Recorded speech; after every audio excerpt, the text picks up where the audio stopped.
யாரையாவது பார்க்கலாம்.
ഇല്ലേ?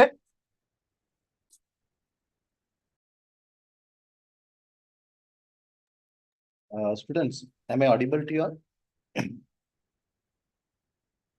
Am I audible? Can you all hear me?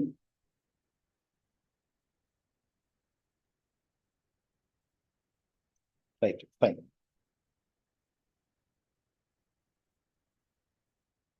Today, first,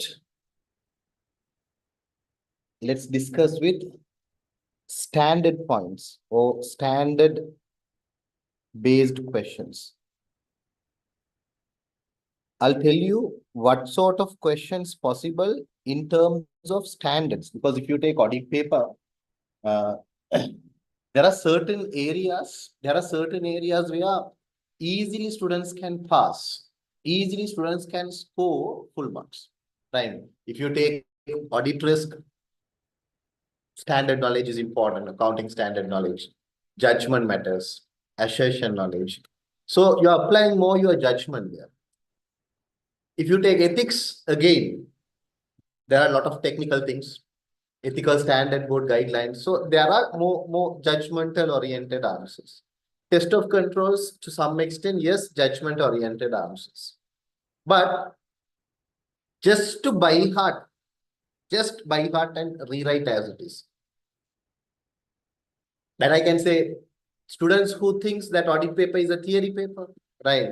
Yes, to some extent, 20 to 30%, right? So standard based questions, if it is tested in your exam, you can easily score full marks. You can easily score full marks if you know the standard, right? But unfortunately, most of the students, they don't know what is that standard, but they might studied the content without understanding it's a standard perspective. They studied that particular content. For example, if I take materiality, so you might study materiality. You might study materiality decided by nature, materiality decided by amount. All those things you know, performance materiality. But that is also a standard point. The standard is ISA 320. Likewise, first of all, I want to discuss what sort of questions, direct questions possible from the standards, right? So I try to summarize all the possible areas, standards that can be examinable this time, right? That I'll give you a brief idea, because those who are preparing at the last moment, without just studying all those things, focus what can be tested and how it can be tested, and focus on that save your time, right? After that, I'll move to after finishing this, I'm not going to discuss more past paper questions on this because again, I'm telling if you take 100 marks, maximum 5 to 10 marks question, 15 marks max.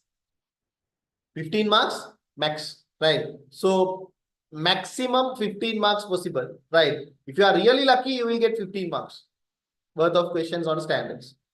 But it's very rare. If you look at recent past papers, when I analyze all those past papers recently, I couldn't find more more weight given to this particular standard area. So only less weight is given to these standard perspectives, right? But anyway, it's fine. First of all, we need to understand how these areas can be tested, where you should focus, all those things, right? I'm not going to discuss I'm not going to teach those standards in detail.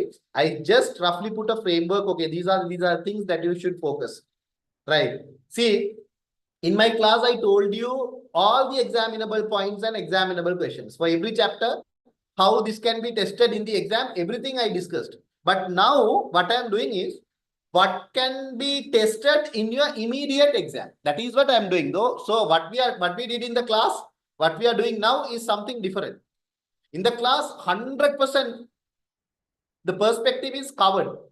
For each and every chapter, how examiner can test that particular area, 100% we cover. But here, what you should focus more, now we are at the last stage. At the last stage, what area that we should focus more, right? And those who are doing self-studies, right? Those who are not attend classes, those who miss classes, this area you should score full marks. This area you should score full marks because there is no particular format to write answer. There is not much things to read. Effective reading is not required, right? So easily we can score marks. Easily we can score marks. Again, students, if I take, right, I can put all these standard perspectives under planning and performance and reporting stage again. Certain standard guidelines help us at the time of planning what we should do. Certain ISAs provide guidelines how to gather audit evidence. Certain standards help us at the time of reporting what we should do. Therefore, ISA, International Standards on Auditing, at the time of planning, at the time of performance, at the time of reporting, all three stages, we're going to discuss the standards. We're going to discuss the standards.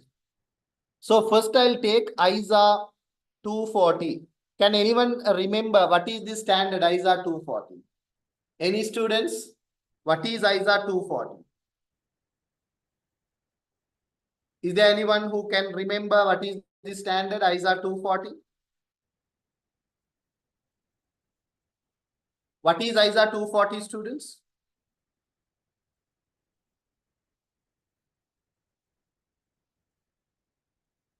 ISA 240 is about fraud. ISA 240 about fraud. Under the standard, students, under the standard, you should focus few things. What is fraud? Standard define what is fraud. You should know auditor's responsibility. And you should know management responsibility. And you should know procedures over fraud. You should know procedures over fraud. Procedures over fraud. So try to understand one thing, students. Try to understand one thing. If you can remember all these things, if you can able to write answers for these points, that is enough. But if you don't know, please refer the standard. This comes under a separate topic in the study hub. If you are using study hub, ACCA study hub, this is a separate topic. But if you are using Kaplan, this comes under audit planning. If you are using BPP, it comes under audit planning. Right? Audit strategy document, audit program. Along with that, fraud is also tested. But try to understand one thing. If you analyze past papers, these procedures over fraud, sometimes what they do is they might connect this with a case study also. Let's say test of control, internal controls case study is given. In that internal control and ISA 240, there is a high chance they can merge. I'll tell you the reason. Right? I'm telling all the possibilities, right? Sometimes what examiner can do is, examiner can take ISA 240 as one part of the question of section B, question number 130 marks question. So within 30 marks question, one part can be ISA 240. I'll tell you the reason. Because the case study speaks about the control deficiency. Case study speaks about the control deficiency. Control deficiency means what? Control activity is not met, control objective. CCTV camera should supervise. The objective of CCTV camera is what? It should supervise. But let's say CCTV camera is looking upwards. So control activity is CCTV camera. Control objective is supervision. This control activity not met control objective. So it's control deficiency. Ineffective control. It is control deficiency we call ineffective control. Is that clear? So when control is ineffective, control environment is weak. When control environment is weak and control is ineffective, at that time fraud is possible. That's why ISA 240, when they discuss about management responsibility, it's clearly said, primarily management responsible over fraud. Management should ensure that particular environment is free from fraud. How management ensure? By developing effective control. Two, by developing a culture. If the culture is prohibited, it is too strong. Always I use example in the class, for a Muslim student, pork is prohibited. So whatever you said, he won't eat because it is prohibited by the culture. So culture is also controlled. So when culture prohibited something, people won't do. So when this comes to a person like, okay, pork, I won't eat because it is prohibited. It is the control comes through the culture. A vegetarian students, a Brahmin students, he won't eat non-veg because that control come through what? Culture. Likewise, organization also create broad responsibility. They management meet their responsibility by developing the controls. Control should be effective controls and there should be a culture. That culture is not a personal culture. That culture is organizational culture.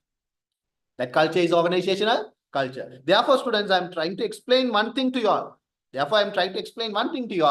When we are talking about this fraud, there is a possibility it can be merged with what question? Test of control question. Right. One more thing. So first 3-4 paragraph they were speaking about sale system, purchase system or whatever. Question number 1 is control deficiency and recommendation. Question number 2 is okay. Test of controls. Question number 3 is some theory questions related to controls, documentation method, advantages or disadvantages. Question number 4. In question number 4, there is an additional paragraph given. There is an additional paragraph given in the case study. They said there is a control weaknesses that create possible fraud.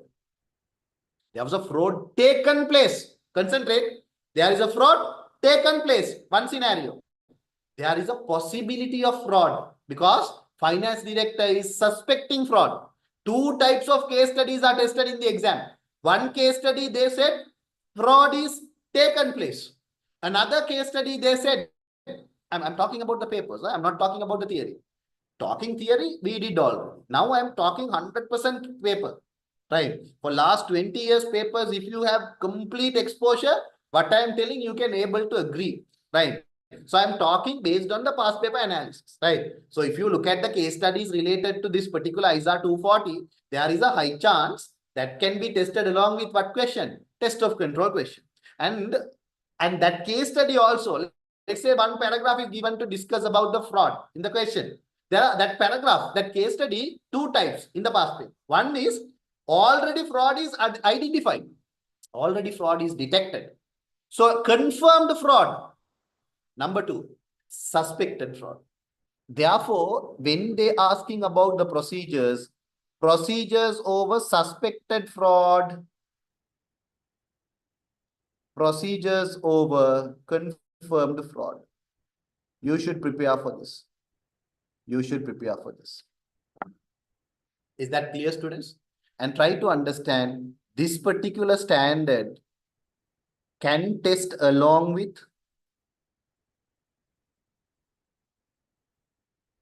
TOC, test of control. TOC, test of control. Students understood? What I explained here, understood?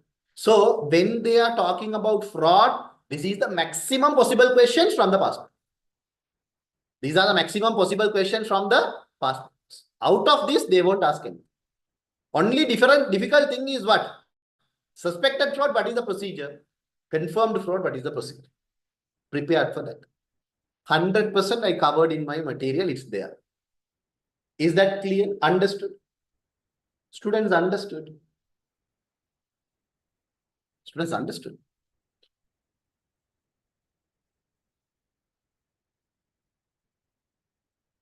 Is that fine? Standard understood ISA 240? Quickly copy this point. Sri Lankan students, is that fine? Are you comfortable? ISA 240? I didn't teach standard, but I'm telling how this can be tested in your exam and how it was tested in the past exam papers. Is that clear, students?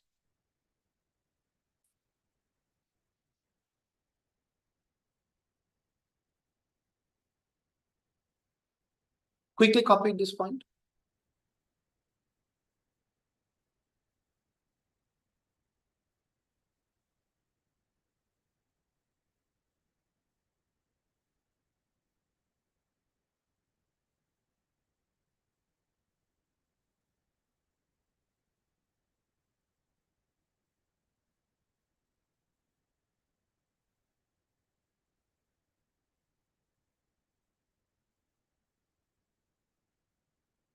Students copied.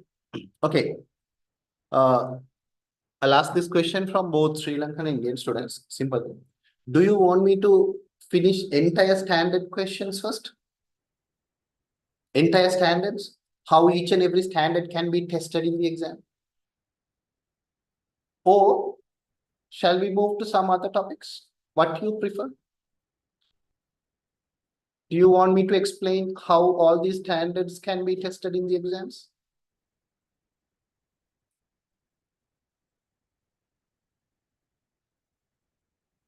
Okay.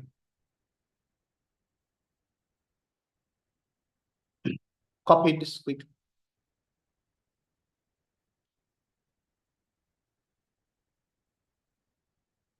For Sri Lankan students, who is doing your revision? Who is doing a revision? Lahiru. Sri Lankan students, who is doing the revision?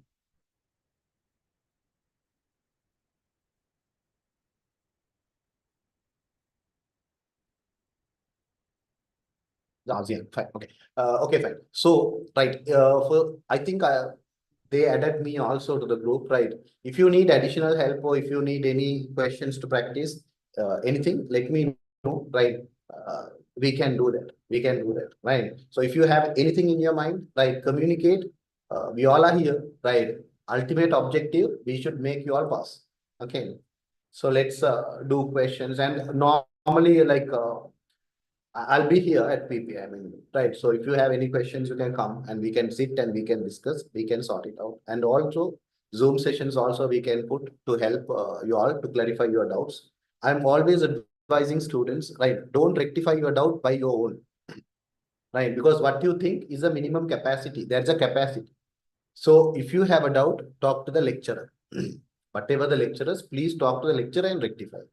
Because there is a judgmental gap. Okay, don't take your own conclusion. Now, students, this is one of the important standard that I am always telling, right? The second important standard, write it down, this one, right? ISA 330, interim final audit.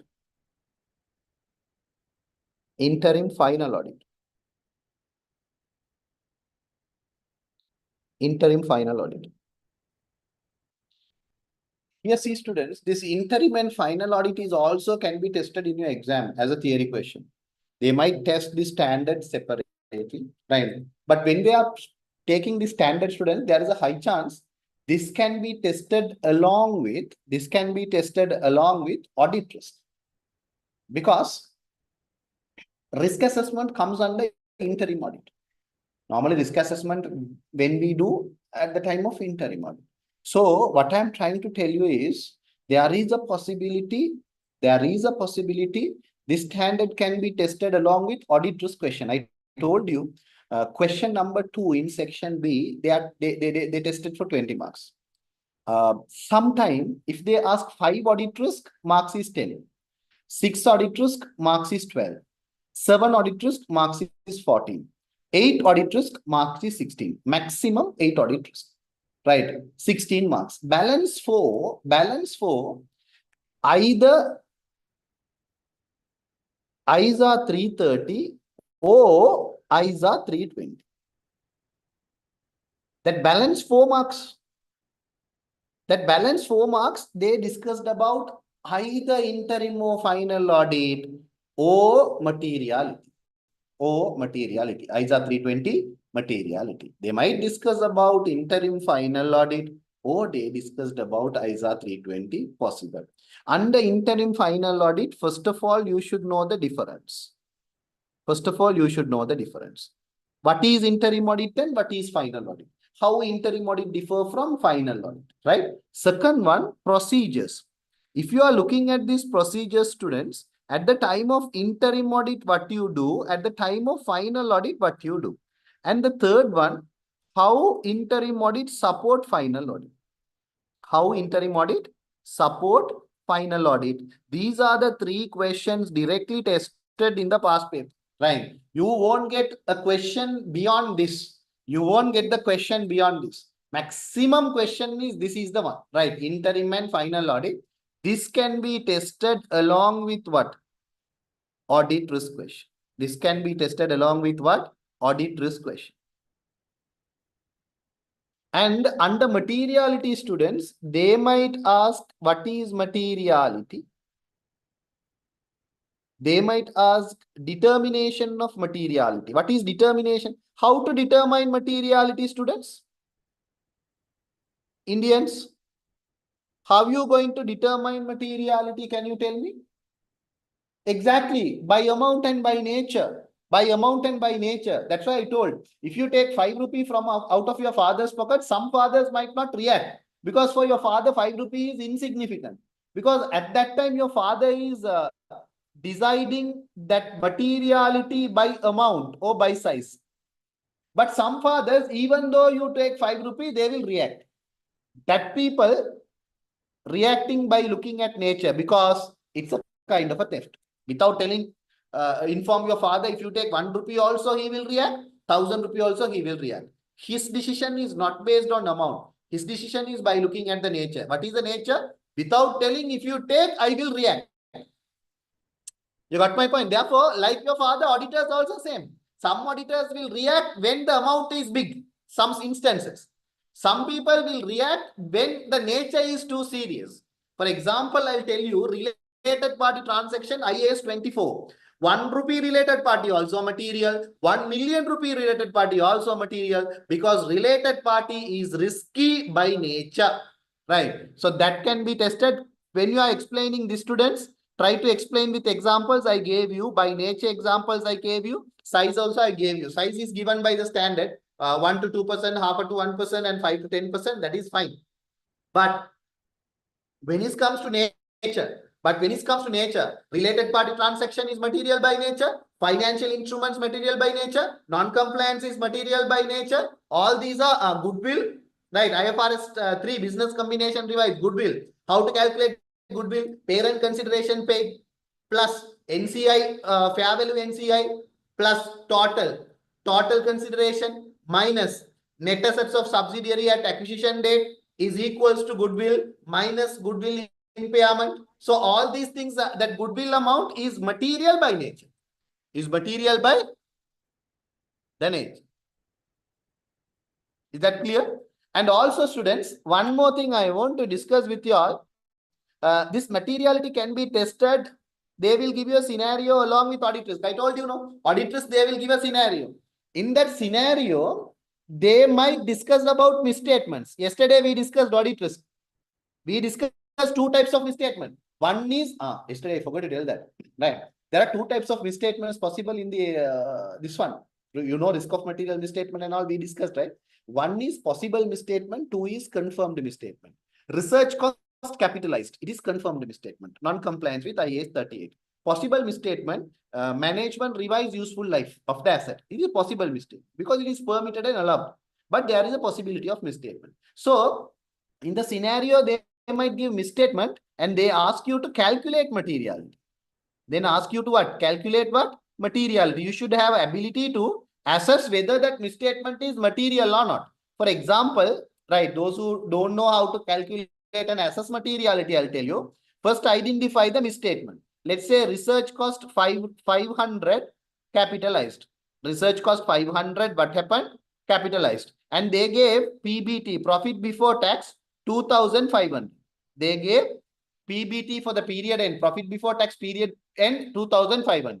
According to ISA 320, the threshold of PBT, 5% to 10%, right? 5% when audit risk is high, you should select 5%. When audit risk is low, you should select 10%, right? What is 5%? More than 5% is material. Right. When audit risk is high, you should test more items. When audit risk is high, you should test more items. You might study this under ISA 500 audit evidence. Sufficient evidence. Sufficiency is a matter of judgment. When risk is high, you should collect more evidence. When risk is low, you should collect less evidence. So here also, same rule here. When it comes to 5%, audit risk is high means more than 5% I should test because I am testing more items. When audit risk is low, less items to be tested. So more than 10% only I am testing. That is the rationale behind this range. Because some people don't know why it is given as 5 to 10%. By 5 to 10%, the range, lower range audit risk is high, higher range audit risk is low. Now in your exam, sometimes students might think what we should take. Examiner's article, examiner clearly told prevention is better than cure. So always assume audit risk is high. Always select lower threshold. Always assume audit risk is high. Always select lower threshold. With that knowledge, let's say the misstatement is 500. The misstatement is 500. 2,500 PBT into 100. So two zeros, 25, 25, which means 20%. 20% is greater than 5 or less than 5. It is greater than 5%. Therefore, this misstatement is what? Material mistake. Therefore, this misstatement is what? Material misstatement. This is how we calculate what? Materiality. This is how we calculate materiality. And also, they speaks about performance materiality. Also, they speaks about performance materiality. This combination along with audit risk is possible, students. This question along with audit risk, this combination is possible. So, 16 marks for audit risk, that is judgment. I can't do anything. I teach you everything. And I gave you, I think, almost 50 or 60 audit risk examples I shared with you all. Case studies. All the past papers. Now it's your duty to pick up. Credit risk, this is the response. Going concern, this is the response. Review of useful life, this is the response. NRV issue, this is the response. Cutoff issue, this is the response. You should know. If you do that exercise, if you practice, within half an hour, you can finish that 16 marks. Nothing to think. But that is maximum 16 marks. The balance 4-5 marks is there. That is a combination of standard. I'm telling here, this is a possible combination along with that. Right? And this is also can be tested in this way only. Don't think out of this. Prepare for this. That's enough. Is my explanation understood? Sri Lankan students understood. But what I said understood. Is that fine?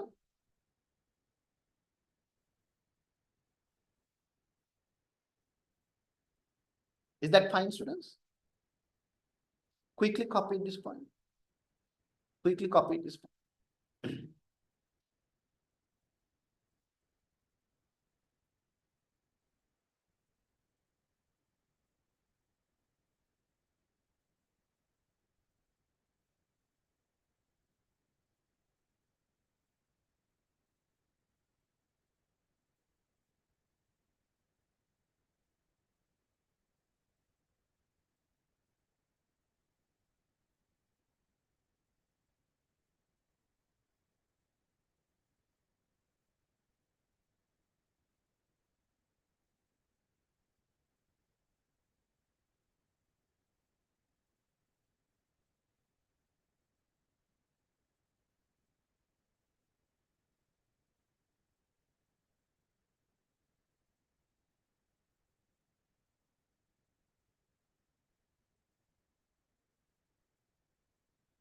Quickly copy.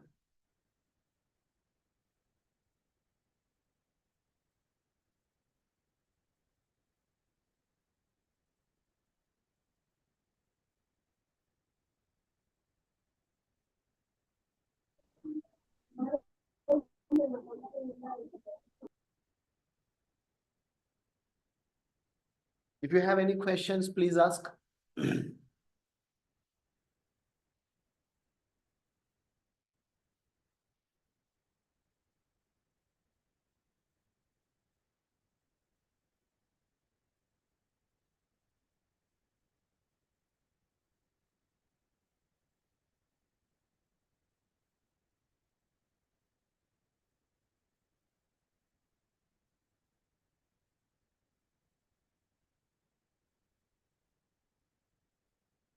There was a question. Again and again, I'm telling students, please, when you are sending text, text to everyone. Okay, because asking doubt is a way of educating others.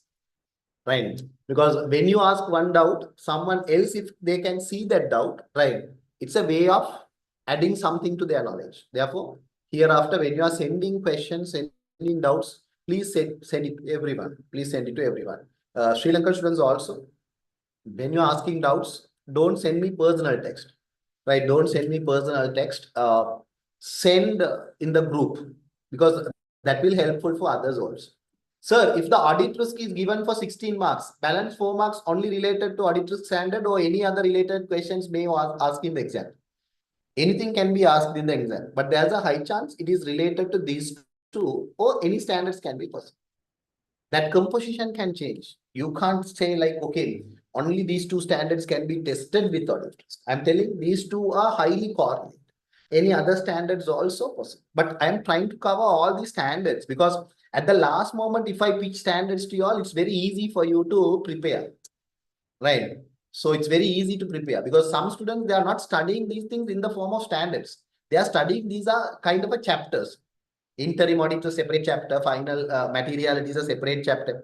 So you should know how this can be tested in the exam. So if I'm trying to tell that, because at the last moment when I pitch this, it's very comfortable for people to pass because it's bonus marks for you, right? That 10 marks or 15 marks is a bonus marks.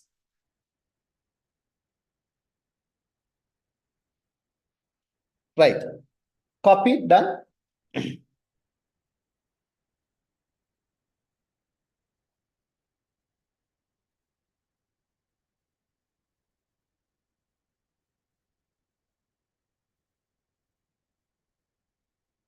I have a question to you all. I have a question to you all. Did you all finish your pre-mock paper, which is uploaded to the portal?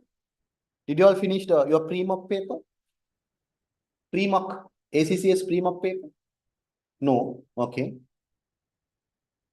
No. Okay. Okay. Okay. Students, I'll do like this. I'll do like this.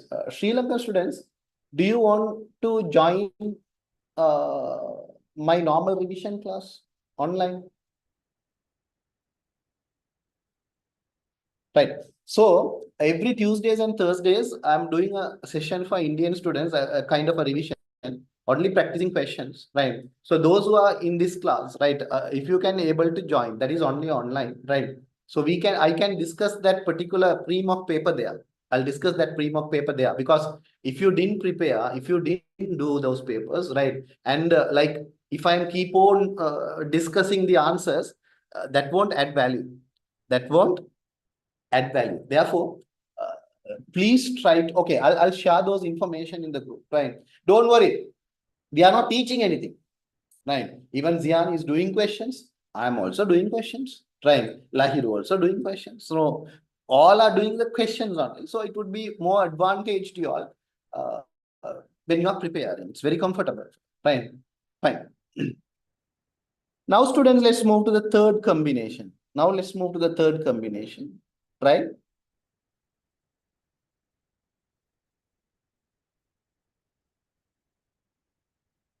ISA 250 compliance. ISA 250 compliance.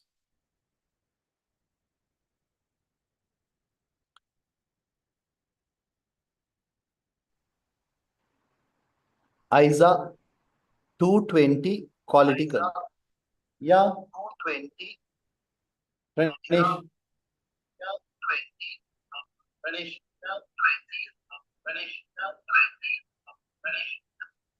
Ramesh. What you are doing, man? Mute your mic. Sorry, sir. Sorry, sir. Then. Don't join phone, through phone, huh? Fine, fine. Lamai, fine. This time, I'm expecting, right, ISA 220 also. ISA 220 is bit difficult standard because when you are studying, it's very easy. Fine. What you studied under ISA 220, simple. Firm level controls you might study it, plus individual controls you might study it. Firm level controls and individual controls you might study together, right? Like engagement, human resource, acceptance, leadership, engagement, performance, right? Under engagement, performance, direction, supervision, and review. Finally, monitoring. Under monitoring, you might study post review and pre review, hot review and cold review. That is the syllabus, right? But when this going to be tested in your exam, when this is going to be tested in your exam, there is a high chance it is not tested as it is what you study. As it is what you study, right? So let's make it simple, like, because first of all, I'll tell you what is there in the standard that you studied, right? Leadership, acceptance,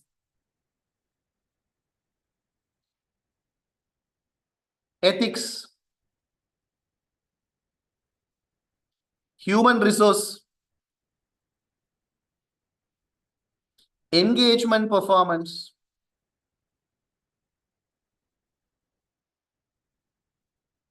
Under engagement performance, you might study direction, supervision, and review. Direction, supervision, and review. Finally, monitoring. Under monitoring, you studied hot review and cold review. This is what you discussed, right?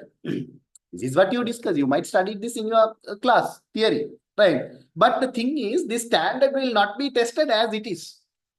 The standard exam, like, they won't ask what is leadership. They won't ask what is acceptance. They won't ask what is ethics. My class I teach as it is, but now I'm going to tell you how this can be tested. All these aspects should be taken into consideration. There is a high chance, students, only few questions are tested so far, but those tested questions are a bit difficult for students. Those who are working in audit firm, it is very comfortable because what they are doing, they are writing. Full-time students, focus, this is how it is tested. See, if I take this standard Lamai, students, let's say supervisor, audit firm, okay, I'll explain the hierarchy of audit firm first. Audit firm hierarchy, junior, senior, executive, manager, senior manager, director, partner.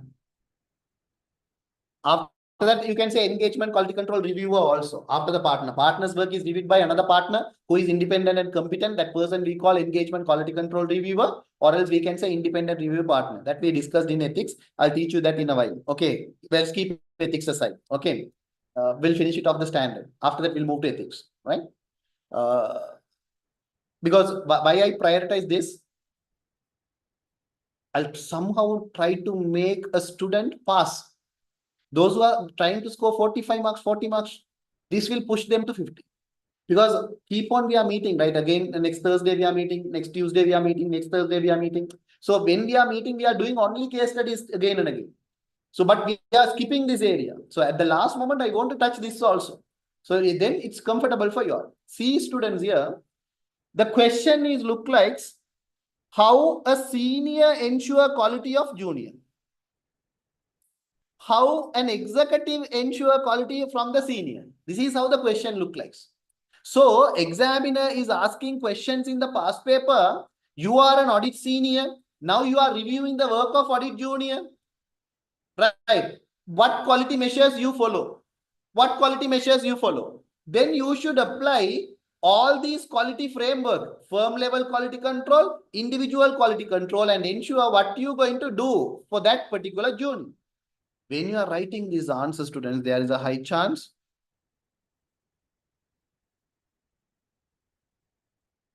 this portion should be taken. This portion should be taken. So let's say the questions. The question said, you are an audit senior working at KPMG Colombo or KPMG in Bangalore. Okay. Now you're going to review the work of audit junior. Now you're going to review the work of audit junior. ISA 220 provide guidelines. ISA 220 provide guidelines. Quality measures. Then we perform an audit. Explain what quality control measures taken by you in order to ensure the work of junior is a quality work. The work performed by junior is a quality work. Then what you should write? Here, don't talk about the leadership first, because that is about partner. Don't talk about acceptance first. That is about also partners. Now, how you ensure your juniors work? Simple direction. Tell what you should do. I am showing a direction to you all. Now I am showing a direction to you all. And I ask you to do a question and I am supervising you all. Then after you write and send me answers, I am reviewing you all. A simple quality measure. So when they ask a lower level quality control questions, try to apply direction, supervision and review. Is my explanation understood? Is my explanation understood? Right. Therefore, here the question is how to ensure quality of audit work performed by a junior staff. Junior staff. This is the question. This is the question. This is how it can be tested. Copy this. Copy this. So when you are writing answer, try to write direct supervision and review more, because that is the point where we can ensure the quality more. And also we can suggest, okay, hot review and cold review also to ensure the quality. Copy this.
Right.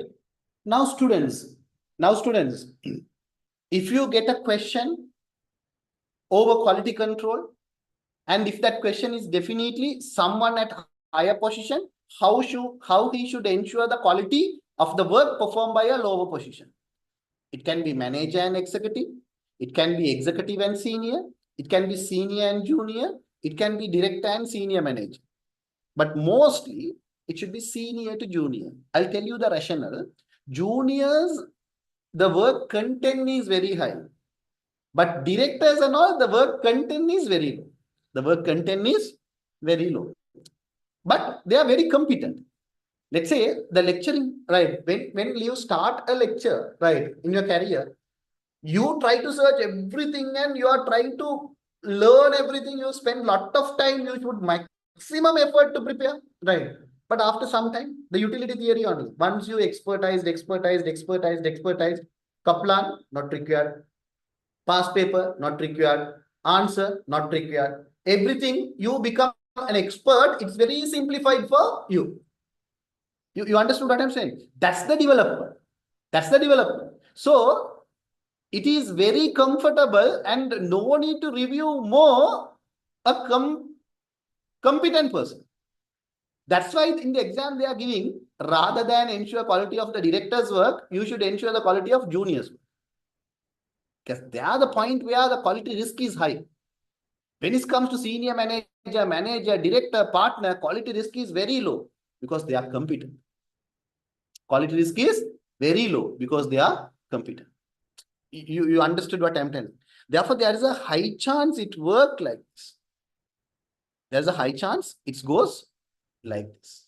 Right. Now let's move to compliance. Compliance also can be tested as a separate standard to you all, but it is easy. But I'll try to tell you one thing. You should know impact of direct and indirect law. Direct and indirect law. And you should know one thing, students. Non-compliance indicator. Non-compliance indicators. Past papers, they ask this question. What are the indicators of non-compliances? Anyone can tell the answer? In the exam, if they ask, what are the indicators of non-compliances? What are the indicators of non-compliances? If examiner asks, what are you going to write? If examiner asks, what are you going to write?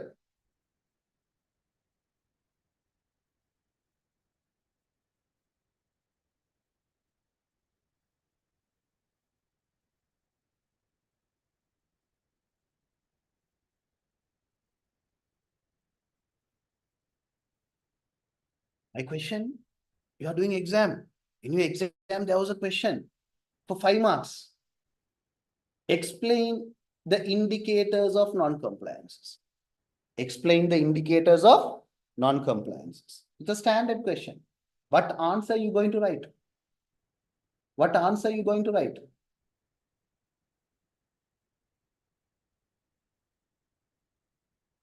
Anyone?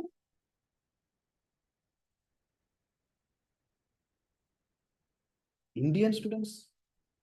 Chapter number 6, my tute, audit planning. First one is ISA 300, audit strategy, audit document, audit program. Then ISA 330, interim and final audit. Then ISA 230, audit documentation. Then ISA 240, fraud.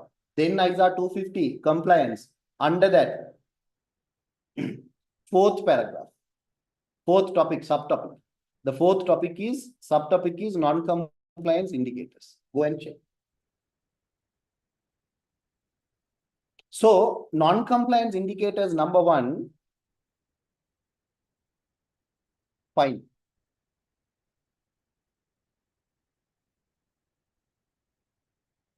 If there is any fine, it's an indicator of non-compliance. Negative publicity, possible non-compliance. So, auditor, I should see whether there is any fine imposed on client, whether there is any negative publicity over client, right? Whether there is any breach, terms and conditions breached, environmental violation breach, non-compliance. Coca-Cola, best example, 2014, Sri Lanka, Callan River, fully polluted, license get cancelled. It's an indicator of non-compliance.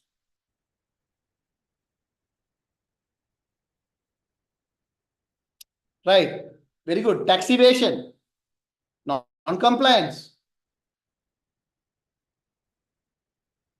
So all these are the indicators of what? Non-compliance. That is also possible. And the most important area, students, responsibilities. Most important area, responsibilities. Like fraud, here also management responsibilities can be tested. Auditor's responsibility also can be tested. What is management responsibility? What is auditor's responsibility? Over compliance. Compliance is primarily management responsibility. Management should perform analysis called SWOT analysis, strength, weaknesses, opportunity, threat. Management should perform an analysis called pestle analysis. Under pestle analysis, L stand for legal. Legal environment should be studied by management. After studying legal environment, they should identify what are the low impact organization. That law should be divided into two. One is direct law, two is indirect law. If you are not comply with direct law, directly it's affect going concern of the business. For example, ACCA. Sir, we have to explain these indicators. Yes, it depends on the marks. Right? List down means no need. Explain means yes. Okay. So if I take ACCA, Arivu or ACCA, PPIM or whatever, right? We should need to comply ACCA's requirements. And we are not complying with ACCA requirement. Points are enough? Yes. Fine. But points are enough means don't say fine. Right? Fine plus you should explain. Okay. So what I'm trying to tell you is like, if you take ACCA, we are not complying ACCA's requirements. Our license get cancelled. We said gold. We said platinum. We said silver. Approval is not there. We are not an approved learning provider. Then how are you going to do the ACCA? How are you going to register students? How are you going to update results? How are you going to conduct CBE exams? You can't. Because for PPIM or Arivu or whatever audit or educational institutes, ACCA's compliance is a direct law. You should comply because direct law non-compliance will affect going concern of the business. Indirect law, that is not a big deal. It's a second thing.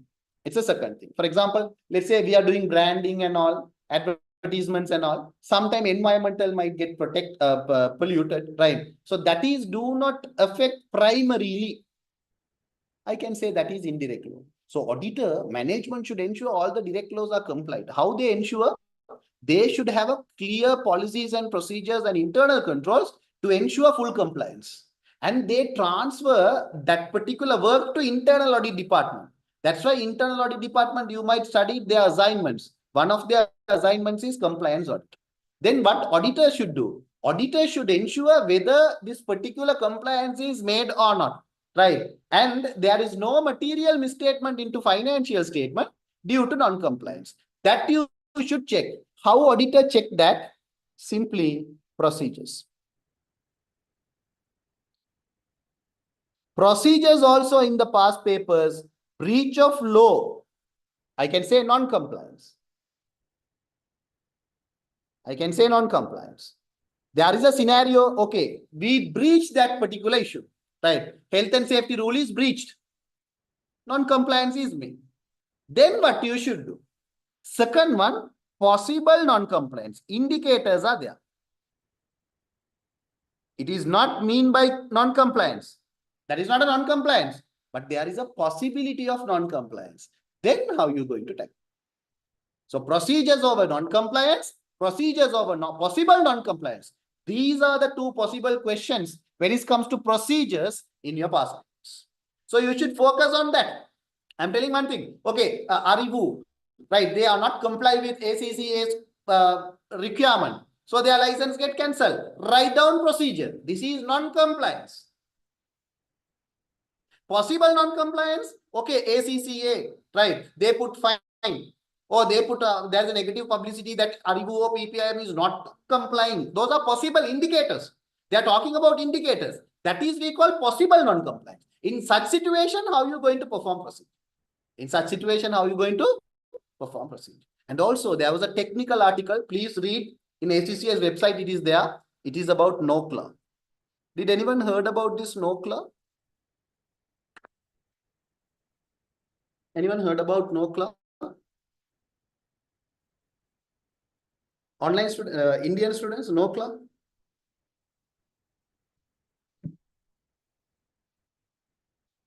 Very good, Lakshan. There was a technical article about NOCLA. Please go and read. Non-compliance of laws and regulations. Try to understand, if you are an auditor, if someone is not complying with rules and regulation, it is required by law to disclose. You might study ethics, right? Under ethics, integrity, objectivity, professional competence, and professional behavior, familiarity, and also you might study the concept called confidentiality. Confidentiality means what? Confidential information should not disclose to outside. But there are instances confidential information should disclose. One is required by law. Two is permitted by law. These two we call mandatory disclosure. Three is to protect public interest. So when it is required by law or when it is permitted by law, it's your duty to declare. So no class said, if you are declaring a non-compliance, it is won't affect confidentiality principle. Still you are ethical. Even though you are breaching confidentiality. Is that clear? Is that clear? Fine. So NOCLA, there is a technical article uploaded in the website. Please go through. Please go. Okay. Copy this. Copy this.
Indian students, Thursday we have lectures, huh?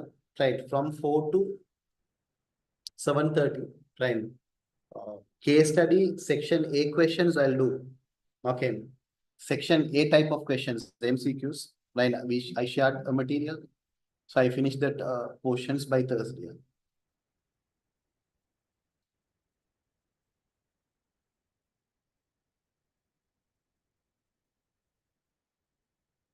Now, students, let's move to the standard. ISA 230 audit documentation. ISA 230 audit documentation and ISA 300 planning and risk assessment. These two standards are very simple. Sir, what is your advice on these 2 weeks to focus? Don't worry. Tomorrow, I'll give you a study plan. Right. Assuming myself, I'm a student. Right. And I don't know anything. My assumption is what? I didn't study anything. Now only I'm going to start. Right. I'll tell you with that assumption, a plan. With that assumption, I'll plan. Right. Tomorrow, I'll give that. Okay. So focus on that. I'll give 2 plans. One for like a weak student. Weak student means in the sense, the student who is preparing at the last moment. It does not mean that student is not smart. That is not what I mean. Not yet prepared, not yet started. With that assumption, I'll give one plan. Second plan, you already started, you are comfortable. For that, I'll give another plan. Okay. Audit documentation, if you take, Purpose or benefit?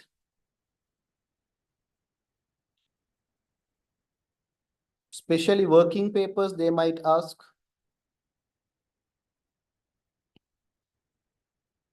Current and permanent files, they ask. Current and permanent file, they ask. Custody, they ask. Custody of working papers. These are the points tested. Planning, preparation of audit strategy document. It's a bit tricky. Preparation of audit strategy document. I think for Indian students, yes, we did one question. While I'm teaching, we prepare one audit strategy document. Can you remember? So they might give a case study, right? Based on the case study, you should able to prepare an audit strategy document, right? You should able to prepare what? An audit strategy document. So audit strategy document have certain characteristics, right? So that characteristics you might studied in the theory. You might studied in the theory. Characteristics of engagement, significant matters, resources, timing, extent, right? All those things. And also you should know audit plan. You should know audit plan. So these are the two things comes under this. If you get these two standard students, it's very comfortable and easy to pass. Because like, it's not that difficult. It's not that complicated. It is not that difficult.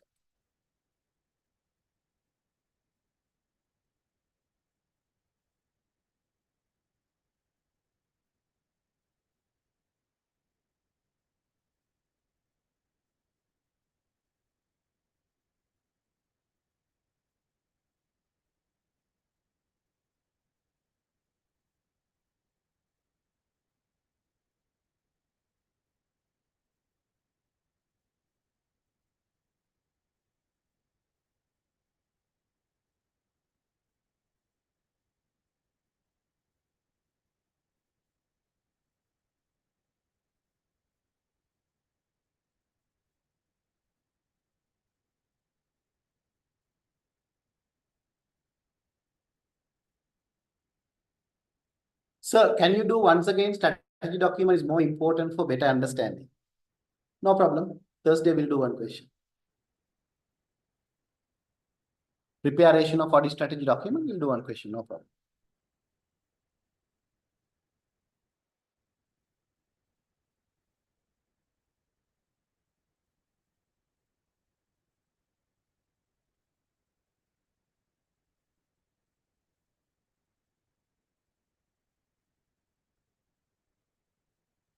And those who have doubt certain topics, for example, ethics. So we studied ethics, but I'm not that strong enough to understand those principles clearly. Number two is audit risk. These are the important two topics where you can't use your general knowledge to write answers, right? Those two, the topics videos are there in the YouTube, right? It's a complete, my videos are there, right? For audit risk and ethics. So you can watch those two also. Those who don't have a proper understanding about ethics and audit risk. Okay. I think Arivu's YouTube also it's there. I asked them to put the complete video. Right. So PPIM is also there. Arivu's videos also there. Right. So Arivu's YouTube, I think it's completely available. So I told normally we won't put everything, but for these two topics, it's fully there. Those who watched, they can understand. Okay. So that gives a clear idea how it can be tested in the exam. Right. With that knowledge, if you study, it is very easy for you because I'm not in a position to teach that from the beginning. Right. So it's very comfortable. So, Sri Lanka students, don't worry. I'll put a text in the group. Don't worry. Okay. That I'll share the link in the group. Okay. Class link I shared in the group. I'll put in the both group, marathon group and the class groups. Don't worry. Don't worry about that. Sri Lankan students, whatever you want, tell me, I'll do. Right. And India, I can able to So I can able to understand the question, but not sure writing answer similar tips, substantive procedure. Substantive procedure, let's keep as it is. Tomorrow we'll discuss. Because I'm doing pre-mock later now. So tomorrow completely I'll explain substantive procedure. Let's keep it aside. Okay. So can you give substantive procedure detailed PDF, which might prepared for all types of substantive procedures? Gokulnath, I shared substantive procedures with you all. Did I share all the workings? Venkat, I think I shared all the substantive procedures with you all, right? Did I share with you? I think all the past paper substantive procedures I shared with someone. Did I share? No. Okay, anyway, I'll share tonight. I'll share with you. Okay, Gokulnath. Okay, Gokulnath, can you drop me a text in the WhatsApp? Not now. Around today 11 o'clock time. So after this, I have triple A revision. After that, I have audit revision. Right, Maldives. I will finish by 10:30. So after 10:30, you can drop me a text. I will share the material. Right, complete procedures.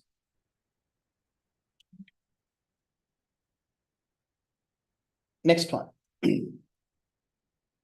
Very, very important standard. Mark it as important. ISA 500. What is ISA 500, students? What is ISA 500? What is ISA 500? Audit evidence. Very good. MCQs are possible. This time, definitely. I think while I'm doing Kaplan revision questions in the physical class, India, we discussed, I told you, section A, substantive procedures along with audit evidence can be tested. Yes or no? This time it is almost confirmed. According to my exposure and experience, this time definitely there is a high chance substantive procedure and evidence can be tested together. Substantive procedures and evidence can be tested together for MCQs, right? There's a high chance. Not everyone, because questions are get rotated. There is a high chance substantive procedures and audit evidence can be combined together for section A. 5 MCQs. Total 10 marks. And I told you it is not easy.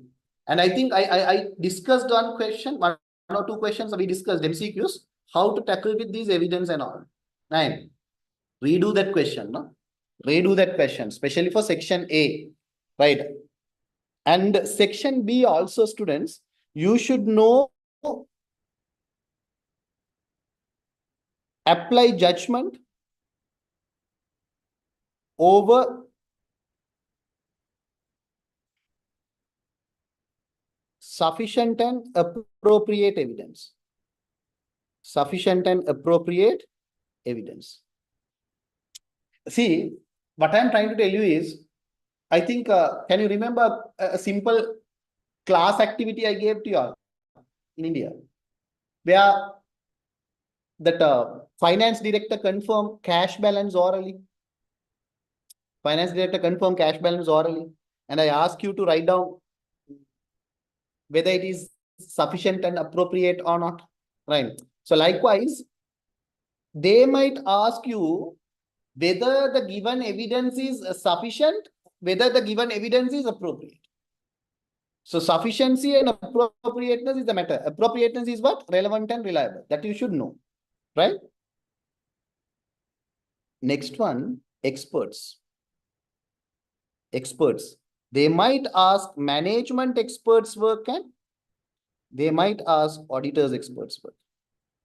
This is very important. Under expert students, factors to be considered.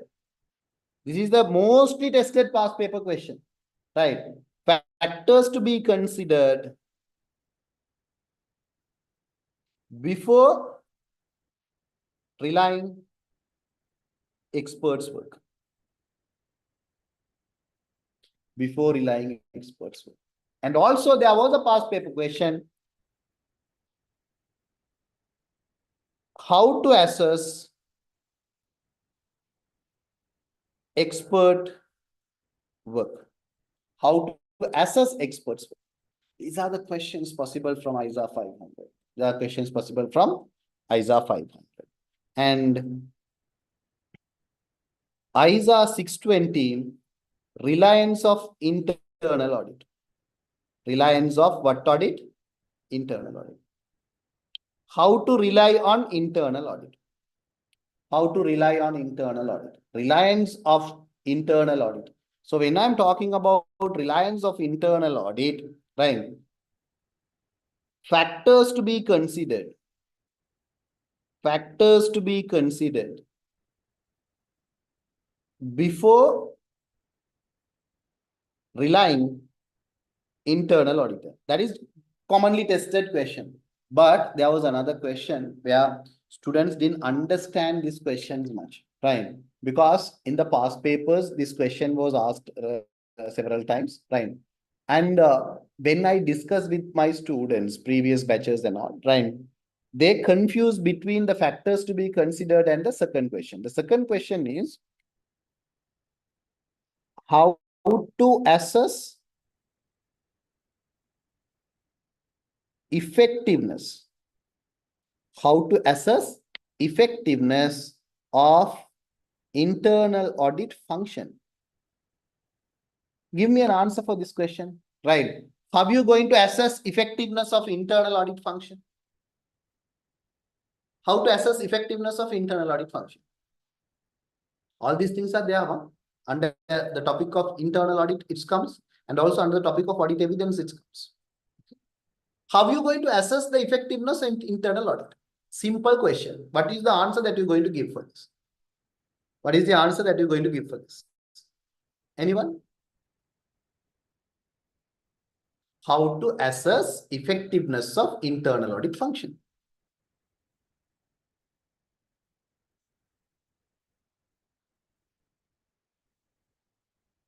Review internal controls.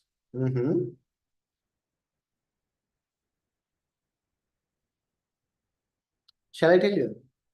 Number one, whether the company is complying with corporate governance or not, that you should check.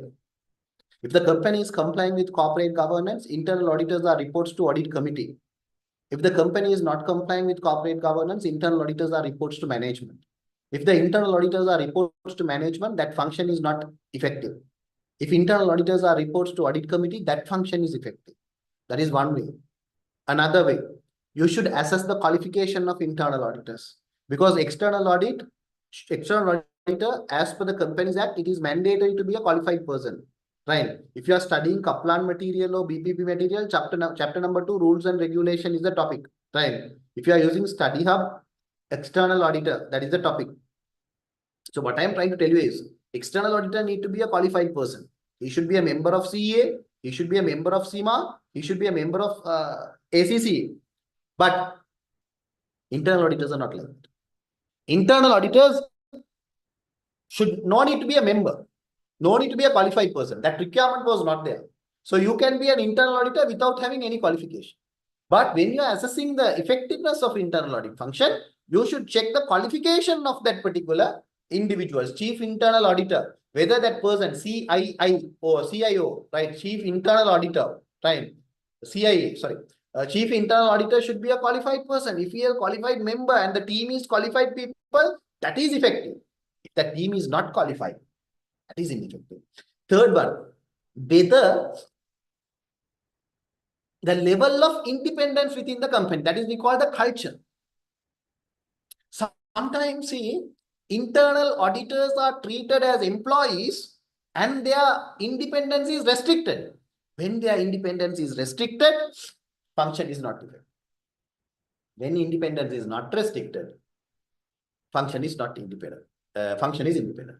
How this, I'll explain with the example. Because when I use the word Kaplan used, when I use the word BPP used, when I use the word Study Hub used, you won't understand. That's why I'm giving a material, but in my class, I'm not reading that material. Always what I do, I'll explain with the flow charts, very easy to understand. See, let's take a company. In the company, there is an internal audit department. There is an internal audit department. And let's say these internal auditors, we need to assess their independence. We need to assess their independence. And their independence is restricted or not, that we should see. That independence is restricted or not, that we should do. If the independence is restricted,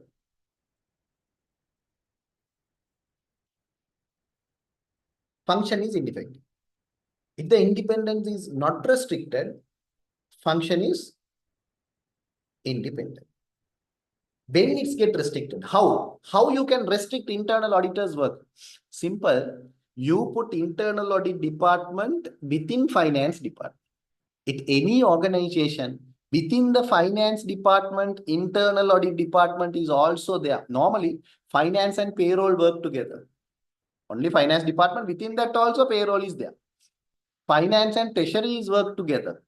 Likewise, if finance and internal auditor is also working together, right? That is independence is restricted. That is ineffective. If internal audit function is an independent function within the organization, they are not deals or they are not be with any part of other operations, not integrated with any part of other operations, their function is independent. Is my answer understood? Students, is my answer understood? Is that clear? And also we can ensure accountant can't act as an internal auditor. That is wrong. Internal audit is a separate function. Accountant is a separate function. Okay. And also, students, one more point I'll tell you. Internal auditors' recommendations should be implemented by audit committee. Internal auditors' recommendation should be implemented by audit committee. That recommendation matters. That recommendation matters. Because when such recommendations goes, and that action is taken over that recommendation, that function is effective. That function is effective. So this is how we ensure the independence. And also there is another question, students. Mark this as important. Mark this as important. Direct assistance. Can anyone explain what is direct assistance?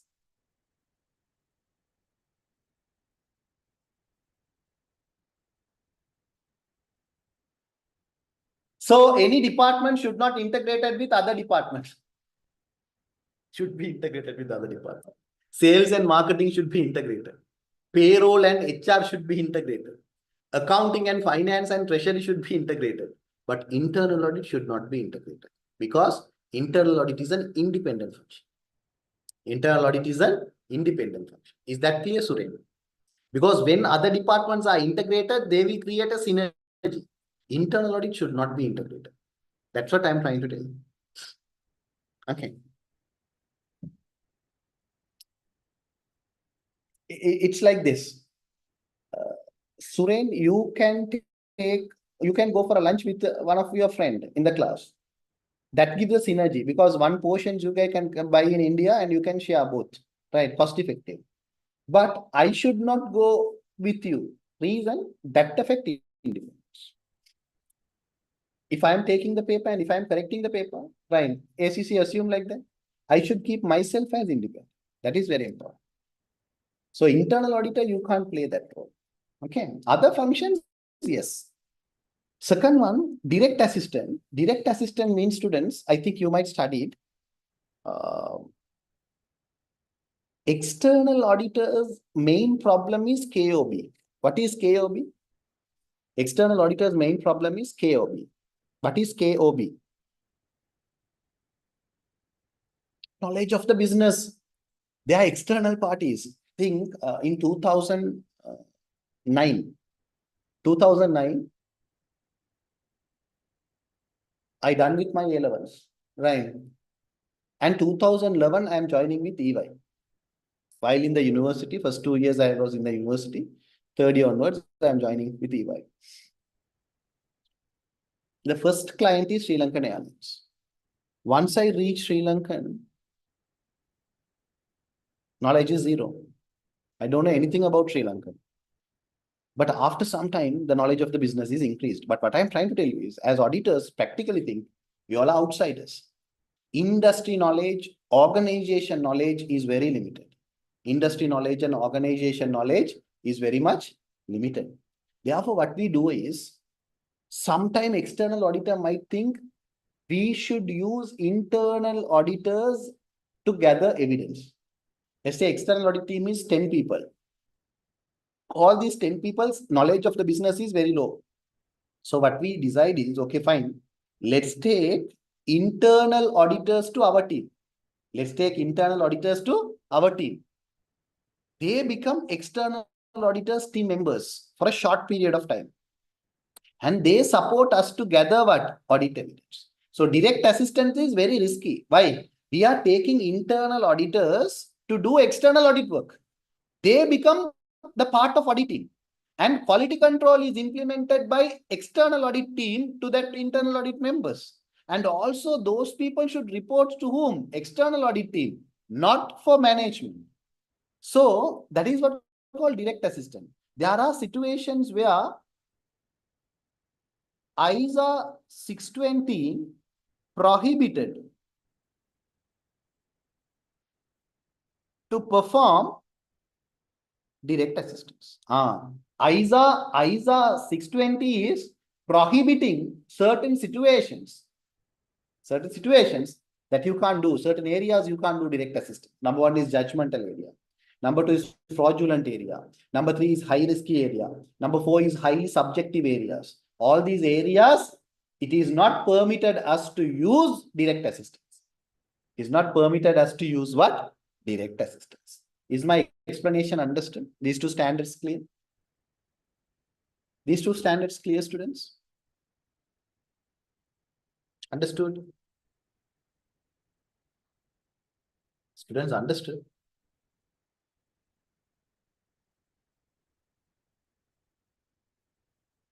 Is that clear?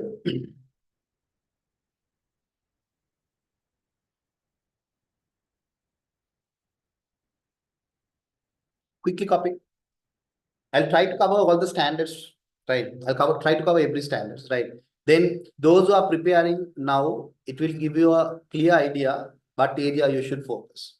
Because anyway, direct assistance once again. See, it's like this. I am an auditor. Now I am auditing Tata. Sri Lankans also know, Indians also know, right? A common example. Because if I say Cargills, only Sri Lankans can understand. Right. I'm auditing Tata. My auditing members do not have a clear knowledge of the business about Tata, how Tata works, their industry, and how it's operate. Right. All those details we are lack. So if I do complete audit without taking internal auditors, my detection risk is very high. My detection risk is very high because of lack of understanding. I can develop that understanding, but anyway, it's not like it cannot be equal to internal auditors, because internal auditors are internal party. All 365 days, they do the work. They know better than us. So now we decided, okay, let's take internal auditors to external audit team for a short period of time. Let's say 3 months. A 3 months assignment, we inform management, send your internal auditors to us, make them a part of external auditor. Please don't disturb hereafter. We will look after them. They report to us. After 3 months, they will come back to your office and they work. This service is called direct assistance. It is very risky. Why? Independence is matters. When you are taking direct assistance, that affect the independence. That is also ethical dilemma, right? So, standard said, you can use, but don't use internal auditors to gather evidence over judgmental area. Don't use internal auditors as direct assistant areas over high risk areas, subjective areas, fraud. That's what that standard said. Is that clear, Suren, now? Is that clear? Right. Now, students, I'm not discussing ISA 210 acceptance consideration Because I'll discuss that after break. When I'm discussing ethics, I'll discuss along with ethics. I'll discuss along with ethics because ethics and acceptance tested together, right? Now write it down. ISA 505. What is ISA 505? Anyone? What is ISA 505? What is ISA 505?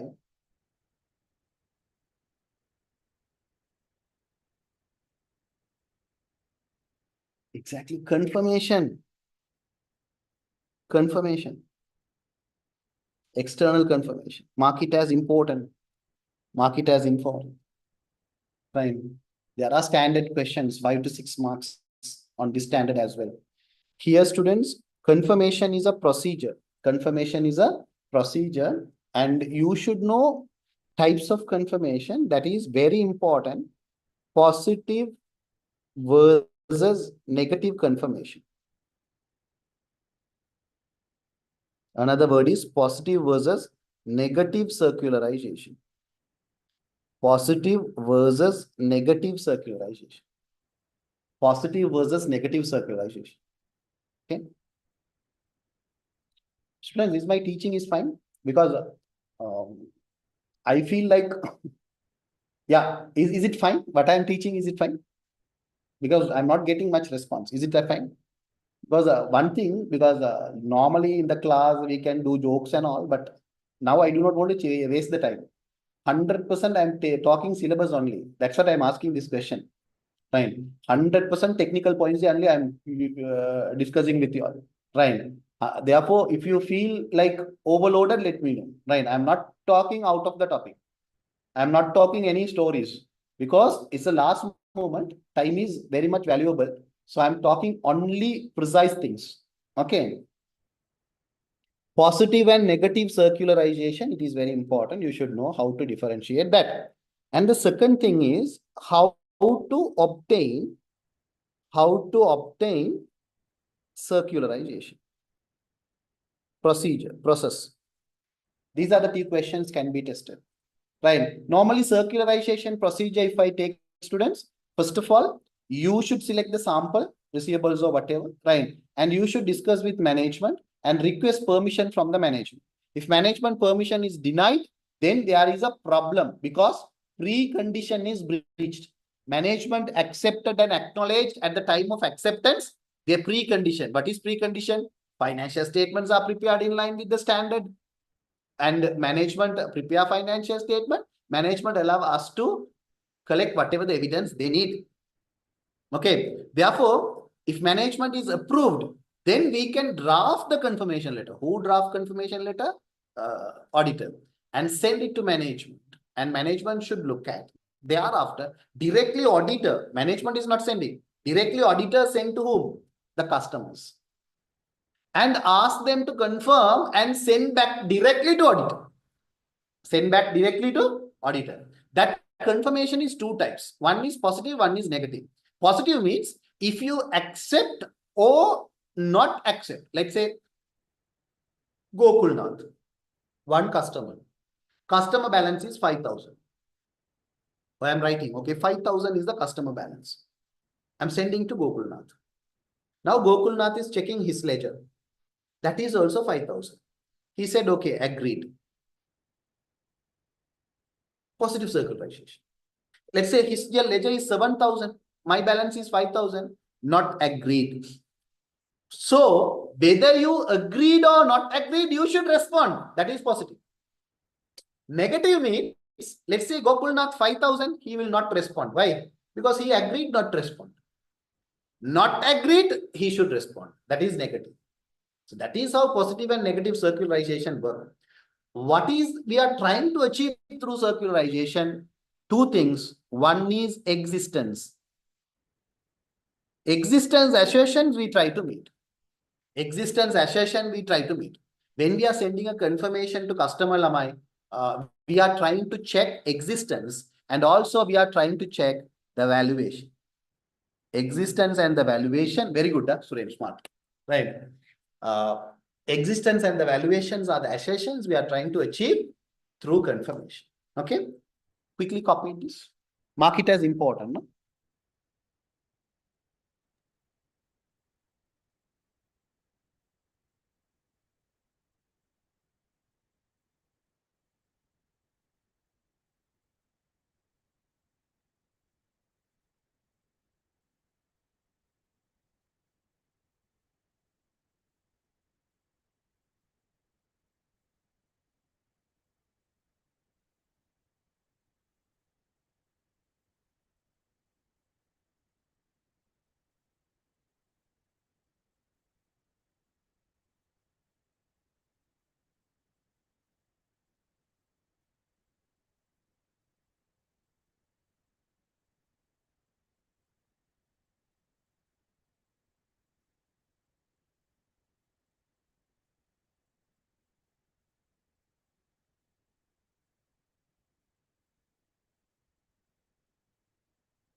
Right.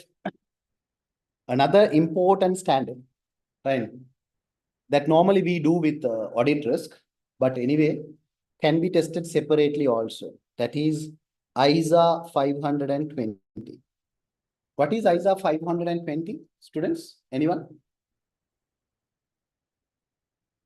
ISA 520.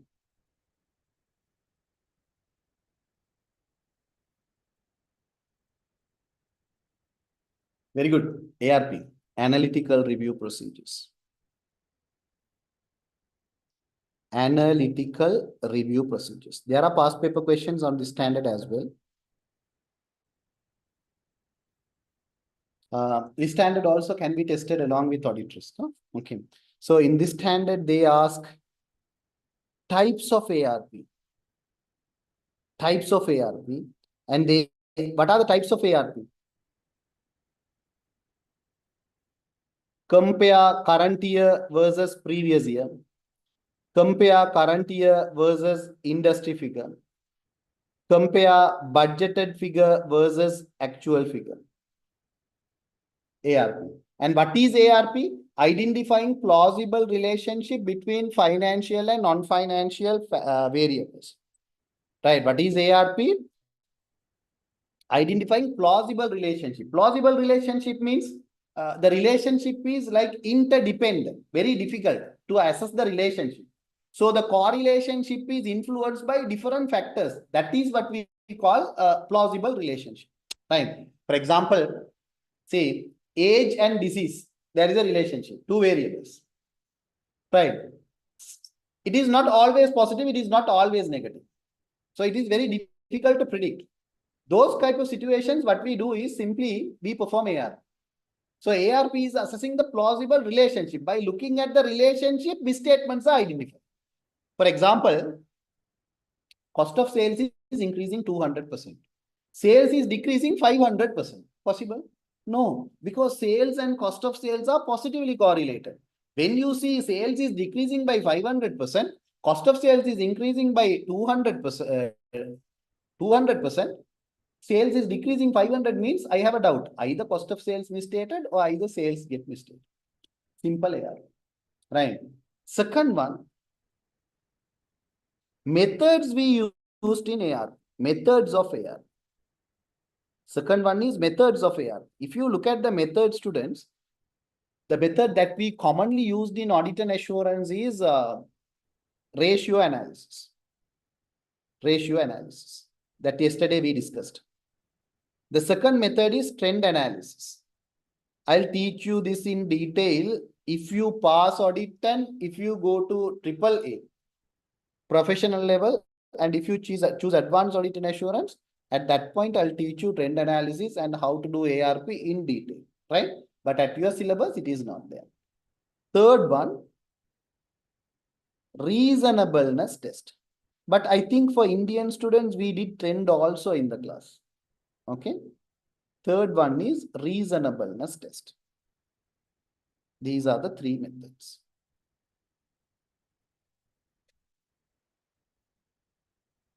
What is reasonableness test? Reasonableness test is a judgment by looking at a AC machine. Okay, what might be its useful life? Right, useful life of an asset, right or wrong? It's a reasonableness test, right? Next one is stages of ARP. Stages of ARP. At which situations we perform ARP? Actually, students, analytical review procedures speciality is we do this at planning stage. We do this at planning stage. That is, we call preliminary analytical review procedures. That is, we call preliminary procedures. And we do this at performance stage as a part of substantive analytical procedure. And we do this at reporting stage. And we do this at a reporting stage. At reporting stage is finalization procedure. So this is the only procedure that we do all three stages of the audit. That we do all three stages of the audit. Is that clear? Copy this. Copy this.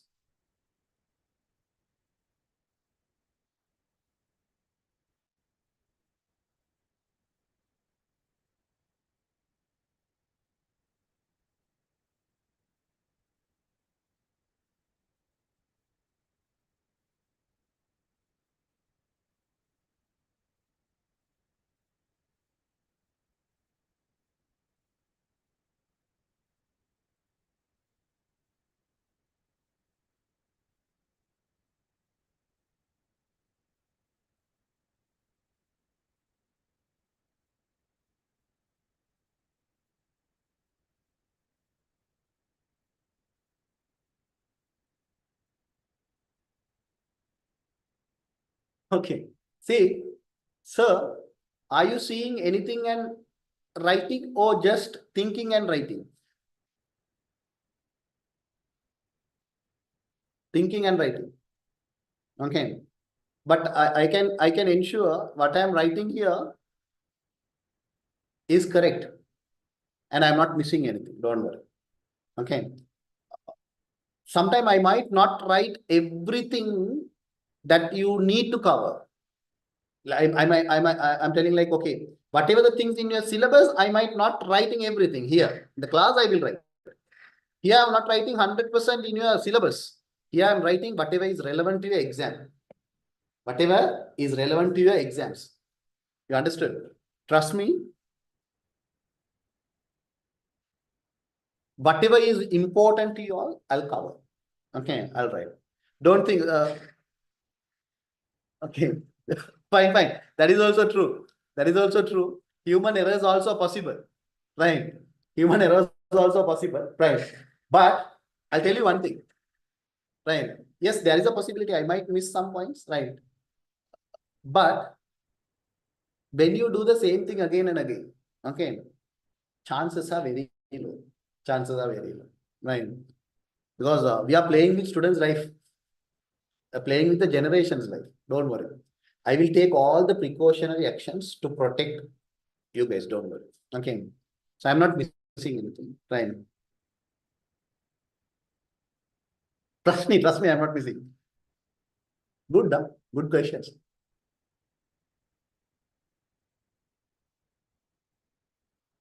Next one.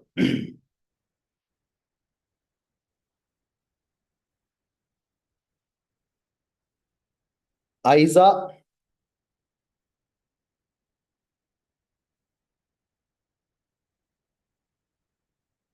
580. What is ISA 580, students? What is ISA 580? Very good. Written representation.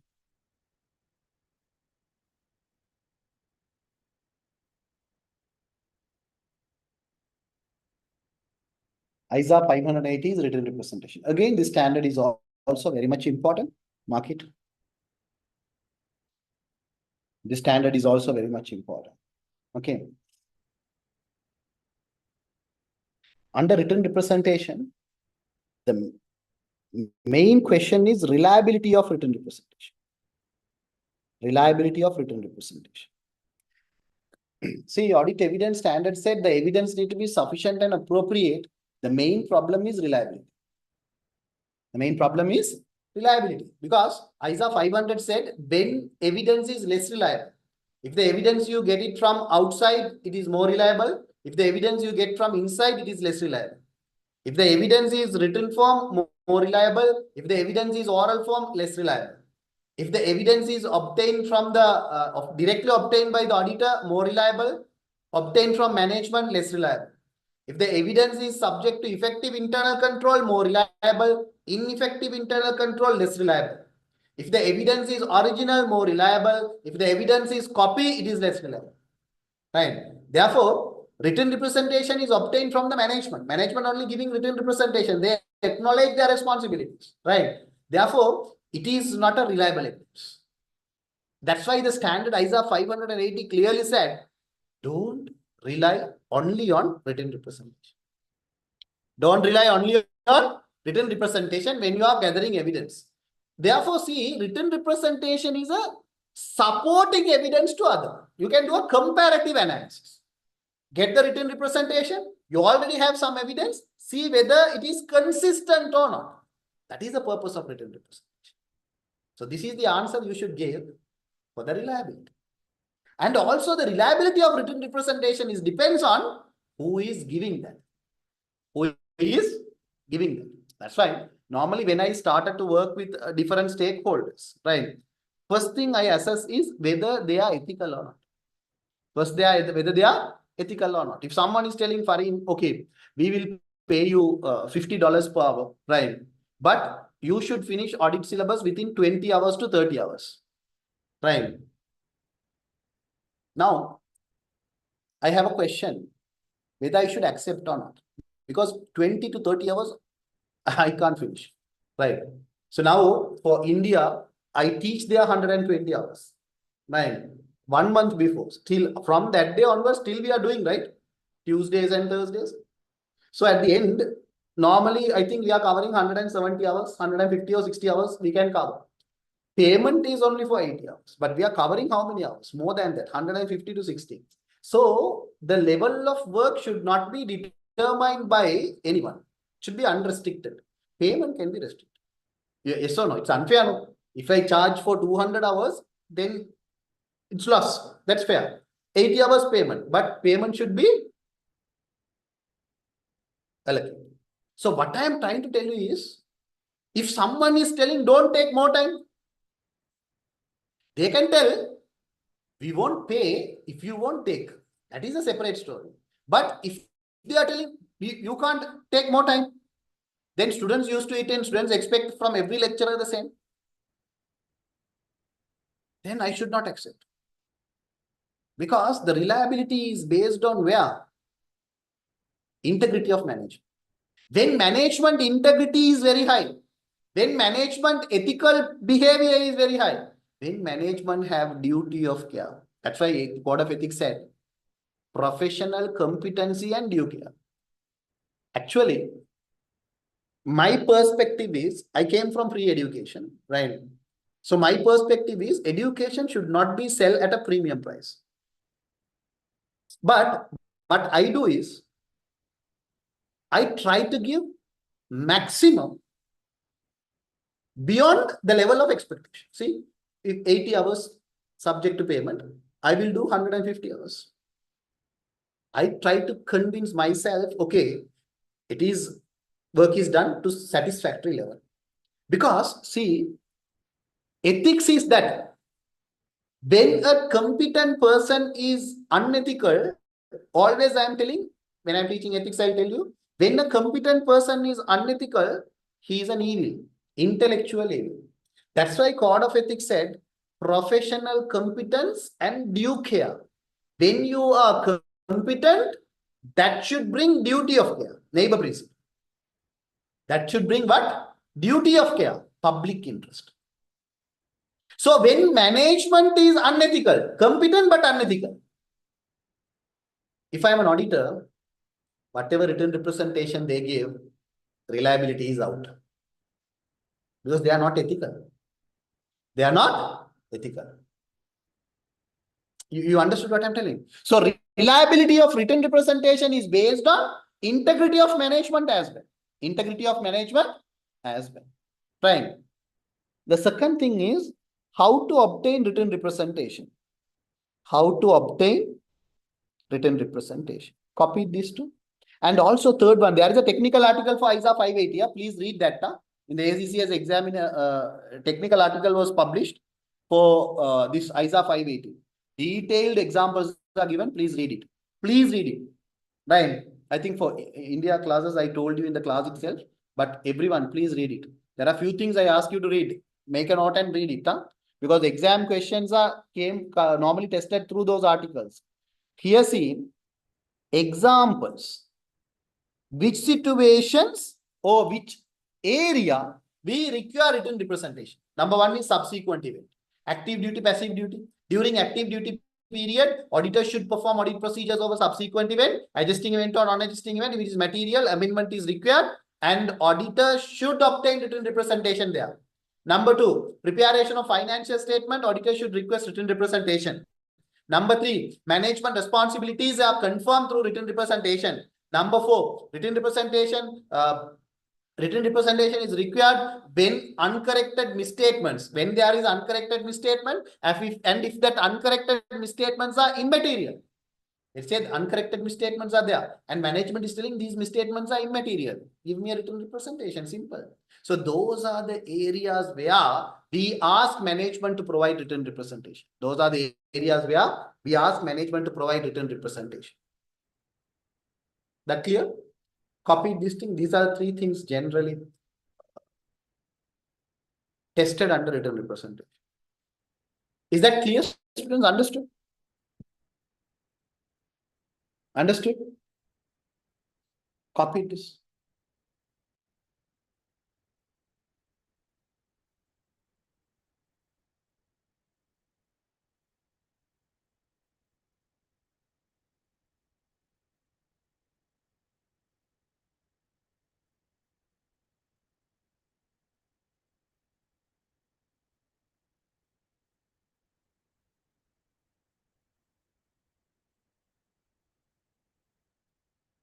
Students, understood?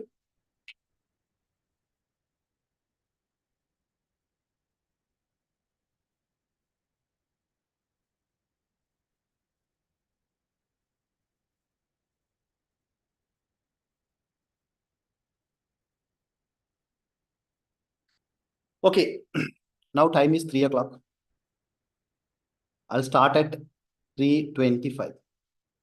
After break, students, I'm going to discuss another 4 or 5 standards. With that, your theory areas are done. Then I will discuss ethics. Very, very important. Okay. Right. Take a break.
இதெல்லாம் இருக்குல்ல அதை வச்சு இல்ல இங்க பாரு broker தானா இங்க பாருங்க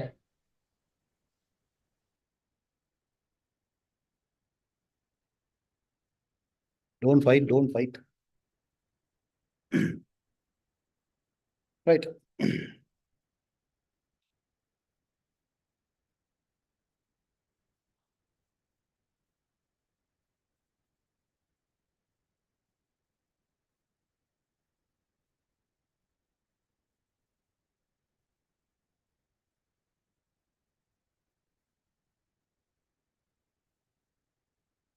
ISA 560, very, very important.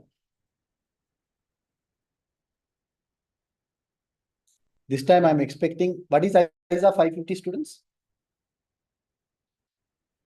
What is ISA 550?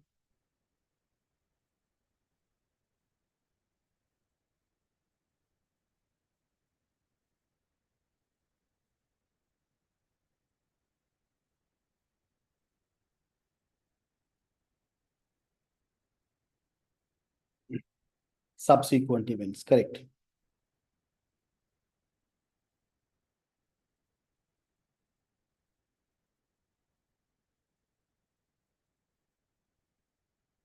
Mark it as important. I'll tell you how this is going to be tested this time.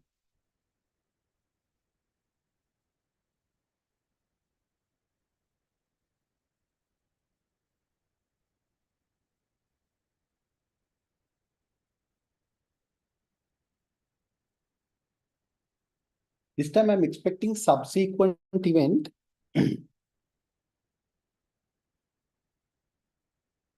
Along with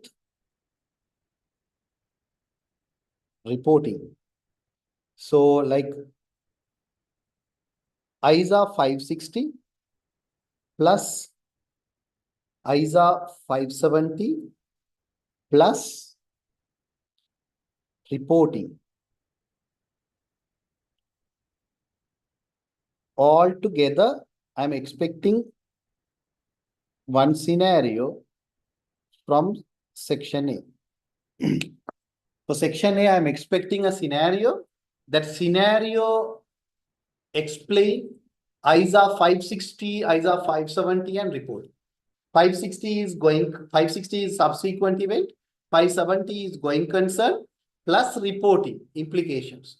Altogether, 5 marks question possible. 5 marks question possible.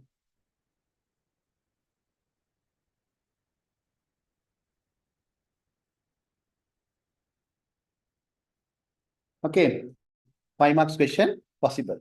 But that is one way, that is 10, 5 questions means 10 marks. That is one possible way. Another possible way is this particular ISA 560 separately tested in section B. ISA 560 separately tested under section B. So section B, it is tested adjusting non-adjusting event.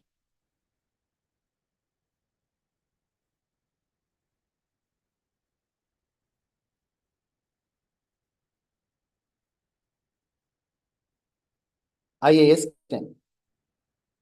IAS 10, adjusting non-adjusting event. Adjusting non-adjusting events, IAS 10. So I hope you all know adjusting events and non-adjusting events, right? So at which situation adjusting events is identified and how non-adjusting events are identified, the accounting treatment, all those things are important. They might give a story. Based on the story, they might ask a question whether the above incident 1 is adjusting event or non-adjusting. Whether incident 2 is adjusting event or non-adjusting event. Whether incident 3 is adjusting event or non-adjusting. Okay. Second one, auditor's responsibility. Auditor's responsibility. Highly examinable. When we are talking about auditor's responsibility, students, year end to audit report. Year end to audit report, this period we call active duty period. This period we call active duty period.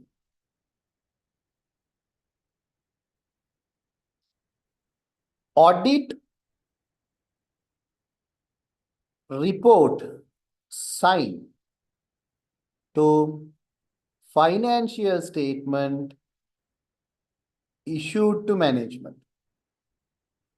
That is we call passive duty. Financial statement issued to management to financial statement published to shareholders. This is also passive duty. So you should be able to understand auditor's responsibility over these 3 stages. In the active duty period, what is auditor's responsibility? In the passive duty period, what is auditor's responsibility? In the next passive duty. So when I explain, I gave this as passive duty 1 and I gave this as passive duty 2. Right. Auditor's responsibility need to be explained in detail. Third one, this is very important. During active duty period, I teach you students, ISA 560 told, ISA 560 is required. During active duty period, auditor should perform audit procedures. Auditor should perform audit procedures.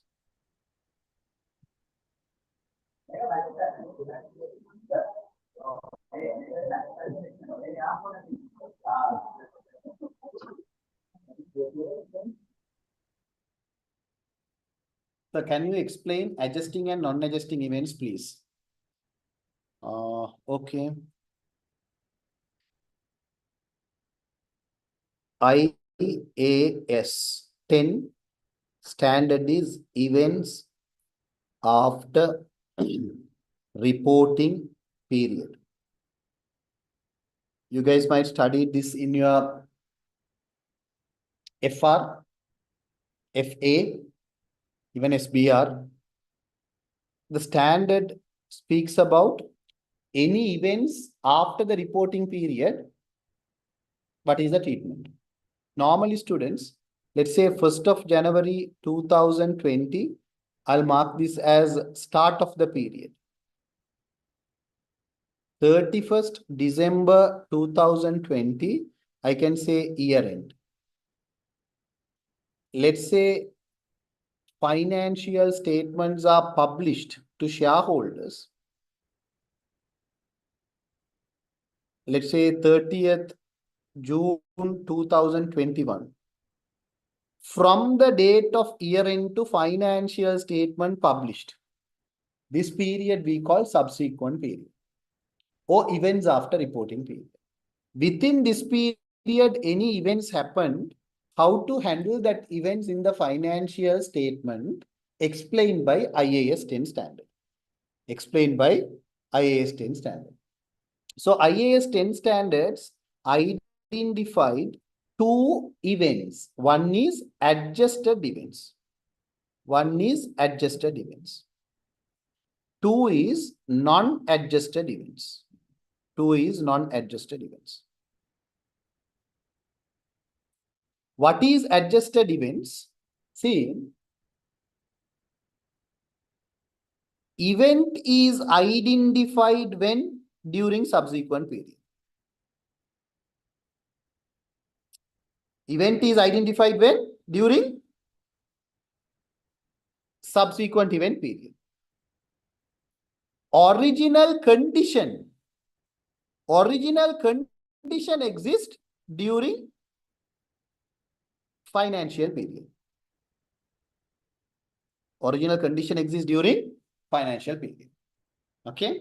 So I'm not that good in reporting like Zian. Okay. So if you look at here, so I'm teaching reporting the way that I'm teaching to CA students. Okay. If you understood, take it. Let's take here 31st of December 2020 is my year end. In this year end, I recognize a receivable balance of 175,000. Receivable balance of 175,000. What it means? From that date, within next 12 months, we can able to collect this money from the customers. That's why I recognize this as current asset, receivable. But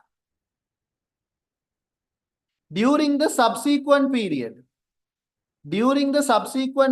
an event happens. One customer declared bankrupt. His value is 75,000. One customer, his value is 75,000. He declared he bankrupt. When he declared, event happened during the subsequent period. So, during the subsequent period, he declared that he bankrupted.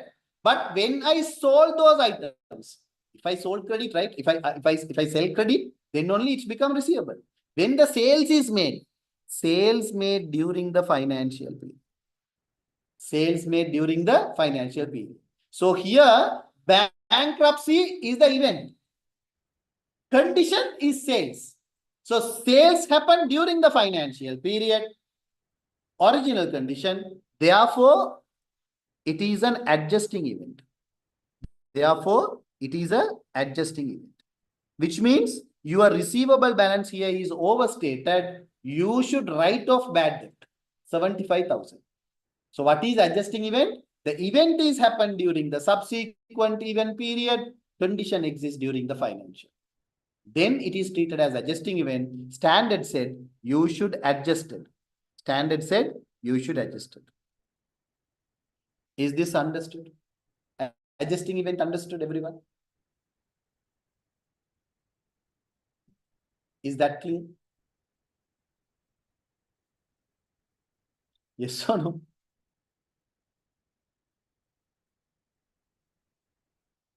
Students understood adjusting events? Now let's come to non-adjusting event. This is not audit. I'm teaching reporting. One doubt. Yes, tell me.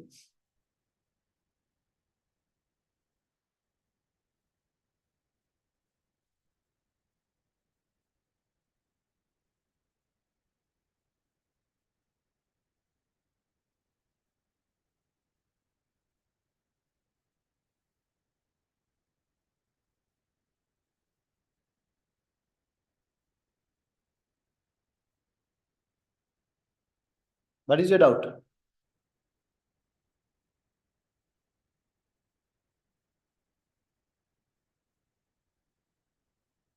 Adjusting event happen until the report signed by the partner. No. No, who said? Who said like that?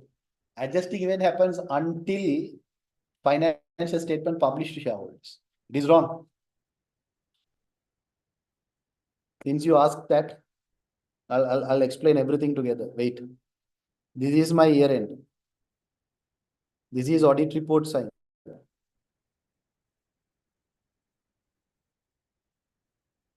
This is financial statement issued to management. This is financial statement published to shareholders.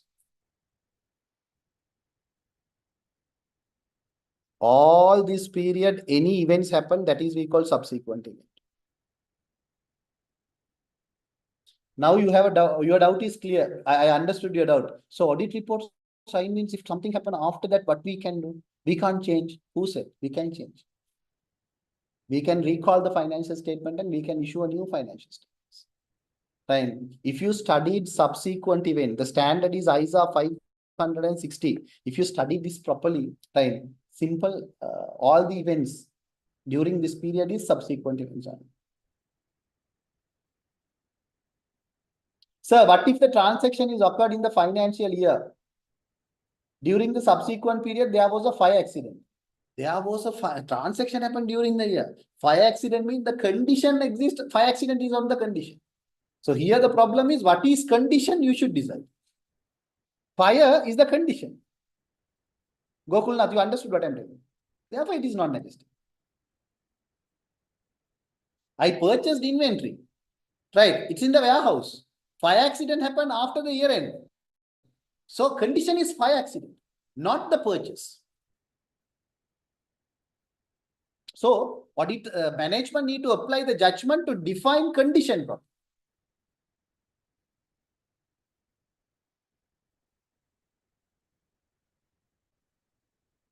Okay. Now students, let's come to non-adjusting events. Non-adjusting events, standard said, you should assess whether going concern affected or not.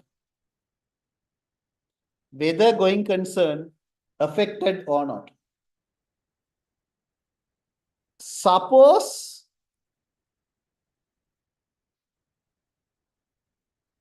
going concern is affected. What is mean by going concern is affected? Let's say as I take the same example. There was a fire accident after the year end. Going non-adjusting event, no. But as a result of fire accident, after result of fire accident, let's say our unique asset, that is only unique asset is very expensive, fully demolished. And we don't have a capacity to repurchase now. Right. So when going concern is affected, standard said, prepare financial statement what basis, breakup basis, and it should be treated as adjusting event. It should be treated as what event? Adjusting event. If the going concern is affected, it is, even though it is non-adjusting event, the treatment is similar to adjusting event. You should do an adjustment, breakup basis. If the going concern not affected, as a result of that, entity's survival is not questionable, not affected, then you should see whether it is material or not. Whether it is material or not. If it is material, disclose. If it is immaterial, ignore. If it is immaterial, ignore. If it is immaterial, ignore. So this is what the standard said. So adjusting event and non-adjusting event. But try to understand one concept, always think, I think Sri Lanka students focus more, right? The verb that we used in the exam is amendment. Indian students, I teach this to you all. The word is amendment. Amendment means most of the students might think it is adjustment. No. Amendment is equal to adjustment or disclosure. Adjustment or disclosure. Adjustment is also amendment. Disclosure is also amendment. Therefore, material adjusting event Adjusting event is also need to amend financial statement. Material non-adjusting event is also need to amend financial statement. Disclosure, financial statement amended. Adjustment, financial statement amended. You should understand this term properly. Is my explanation understood? This is for Sri Lankan students. Understood? Is that clear? Therefore, don't take amendment and adjustment as same. It is wrong. If you didn't understand this, you can't do more MCQs because most of the MCQs, they use the word amendment. Amendment means what? Need some action in the form of disclosure, in the form of adjustment. In adjusting event, if we find material should be amended. Yes. Should be adjusted, should be amended. Amendment is also a word you can use. No problem. Suren understood? Right. With this knowledge, let's come to the standard. Active duty, passive duty, responsibilities. Now, students, during active duty, we should perform procedures. So, examiner might ask procedures over subsequent event. Mark it as important. Procedures over subsequent events. Copy this.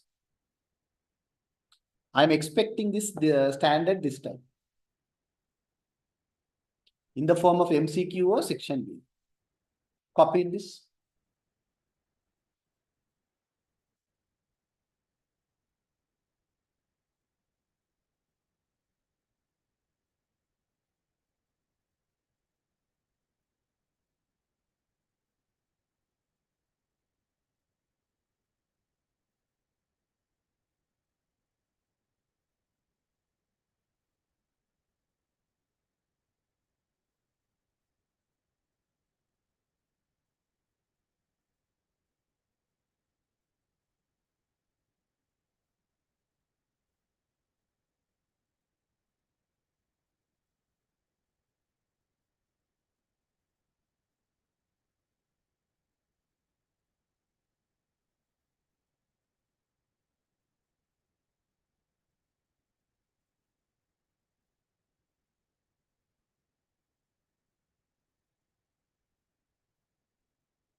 Copy this.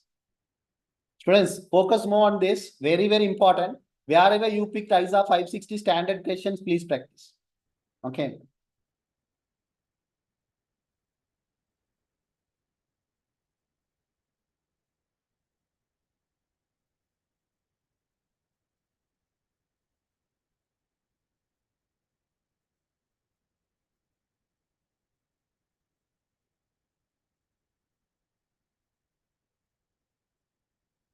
So in audit report, I'm okay with find materiality, opinion, basis for opinion. But I can't explain the problem, sir. If you can't explain the problem, the main reason, your standard knowledge is a bit low. Your standard knowledge is bit low, right? So try to update your standard knowledge, then you can able to pick up the problem clearly. Okay. So that's why I think I teach all the accounting standards to you all, right? So try to update the standard knowledge. Okay. So that I can't do because if you don't know that problem identification is problem means in the audit reporting, it's very difficult, right? To write other steps. So I told you how to write answer for impact, right? The step 1 is issue. Step 2 is material standard problem. Third one is materiality. Fourth one is pervasiveness. Fifth one is opinion. Sixth one is basis for opinion. So those 6 steps, the beginning is problem. If you couldn't identify the problem, the rest you can't. Okay, Sri Lankan students, don't worry. Today I'll explain that portions also. Don't worry. Time.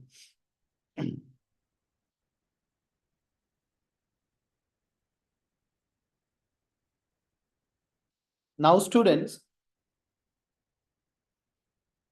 Now, ISA 570. What is the standard ISA 570?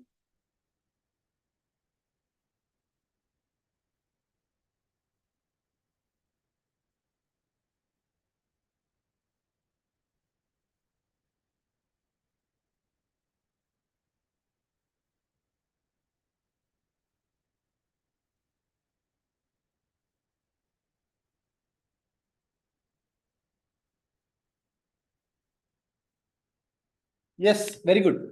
Going concern. ISA 570 is going concern. Easy standard. Sir, if the issue is not correctly written, but others are correct, will they provide marks for other than wrong one? Yes. Yeah, other points you can get it, but that shows you are very weak. Okay. So that is depends on your objective, right? Normally, I'm teaching for a rank. For a rank student should not do that mistake. For pass, no problem.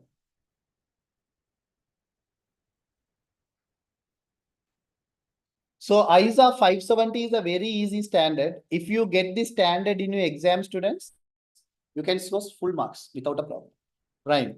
So here, the first thing is going concern indicators. Past paper, there are questions, going concern indicators. They give a case study. Based on the case study, they ask you to identify the going concern indicators. What are the indicators of going concern? Second one, going concern procedures. What sort of audit procedures you can perform over going concern? Third one, going concern issue with impact to audit report. With impact to audit report. Right. The third point I'll explain little bit detail. Okay. First, copy these 3 points. These are the 3 points you should remember. Right. If you take going concern, I teach you what is going concern. Accounting treatment, IAS 1. IAS 1 standard said financial statements need to prepare going concern basis. If there is any going concern, uncertainty, sufficient disclosures need to be made. If the entity is not going concern, breakup basis, you should prepare financial statement. That is the treatment given. So, it's management responsibility to assess going concern. And also, I forgot one more point, the responsibility. Yes. Responsibilities. When we are talking about responsibility, students, management responsibility, auditor's responsibility. Management responsibility and auditor's responsibility. These are the 4 points that you should remember. Copy this.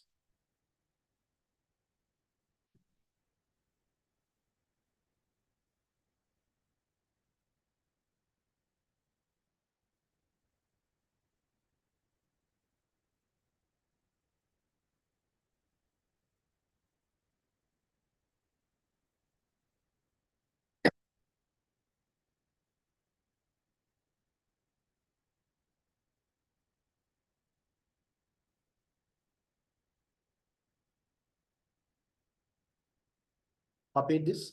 Then I'll explain the going concern issue with the impact of audit report little detail. So if the going concern is appear non-current asset should be changed as current asset. That is what called breakup basis. Basically, not only current asset, I can say like the breakup basis, there is no non-current basis. There is no non-current asset, non-current liability, and also accrual concept is questionable. From accrual concept, we are moving to cash-based system, right? Because accrual principle is also like for 1 year, right? So those principles won't work. We are moving towards, yes, less than 12 months. So we are moving to cash basis until the entity will survive, like 6 months means 6 months. I'll explain the going concern impact a little detail. Because I think I discussed in the class there, but anyway, we'll revise little detail. We'll revise little detail.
Right, students, now concentrate.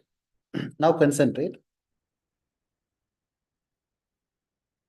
I'll explain different scenarios related to going concern, right? Okay. See, scenario number one. Entity not going concern. Entity is not going concern. So, maximum procedures marks are asked for 6 marks or more than 6 marks. So far, maximum 6. If they ask more than 6, it is not specific assertion based procedure. Right? They might ask 8 marks procedures if it is like substantive procedures over sales, substantive procedures over receivables, like that. Is that clear? Specific assertion procedure is not possible. Maximum 6. Right? Is that clear, Suren? That is not relevant to this standard. Huh? He's asking something else. Okay. Don't worry, Sri Lankan students, sometime what I said you might not understand. Don't worry. After this, I'll teach you ethics today. Tomorrow, relaxly, we'll discuss substantive procedure. Okay? Relaxly, we'll discuss substantive procedure. Don't worry. And also, we'll discuss audit reporting. Okay? We'll do that part. See, entity is not going concern, but financial statements prepared breakup basis. Financial statement prepared what basis? Breakup basis. What is the opinion possible here? In this case, students, going concern meta paragraph should be included. True and fair view opinion will be provided. True and fair view opinion provided. Are you comfortable with this explanation? Entity is not going concern, but financial statement prepared breakup basis. Then what we do is we include that under going concern meta paragraph. That is another communication where audit report is modified, but audit opinion is not modified. Opinion is true and fair view. Is this clear? Are you satisfied with this explanation? If anyone who didn't understand this, is there anyone who didn't understand this? Is that clear? That is one instance. That is one instance.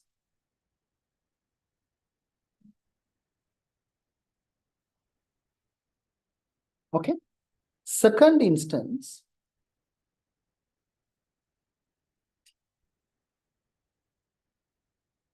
Second instance. Entity not going concern, but financial statement prepared going concern basis. Entity is not going concern. Entity is not going concern, but financial statement prepared what basis? Going concern basis. Then in this situation, it is material because non-compliance, material by nature here, material and pervasive. Entire financial statements get affected because breakup basis, instead of breakup basis, you are preparing going concern. Material and pervasive. Opinion is what opinion? Adverse opinion. Adverse opinion. Is that clear, students? Is that clear? Copy these two first. I'll move to third one. Copy these two first. I'll move to third one.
Now, students, Lokeshwar, can you mute your mic?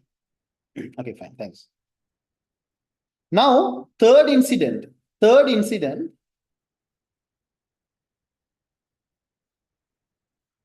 entity face material uncertainty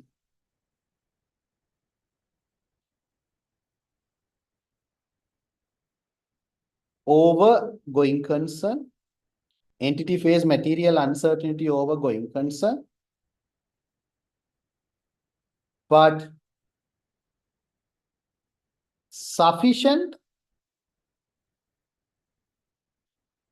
disclosures are not made.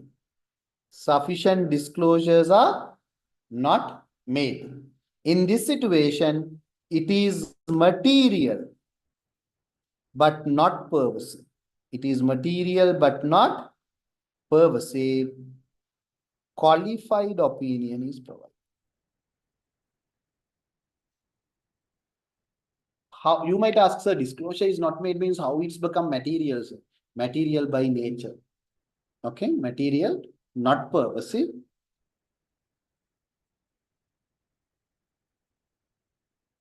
Material, not pervasive. Qualified opinion.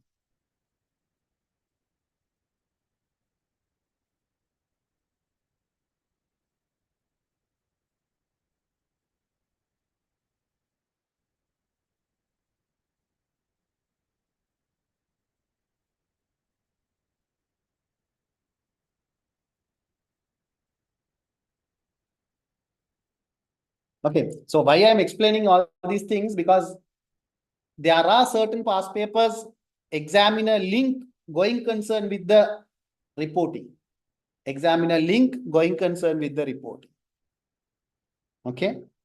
Indian students don't compare theory class with this session, no? Because this session is I'm 100% practical, right? But when it comes to theory, I'll explain all the concepts in detail. But I'm not doing that now. It does not mean all those are irrelevant. No, I'm focusing on exam paper now, right? So at the last moment, also I can't teach from the beginning. It won't work. Now I should train you in a way within a short period of time how you're going to improve your results. That's what we are doing here. Okay. Shall I move to the next standard? I hope you all copy.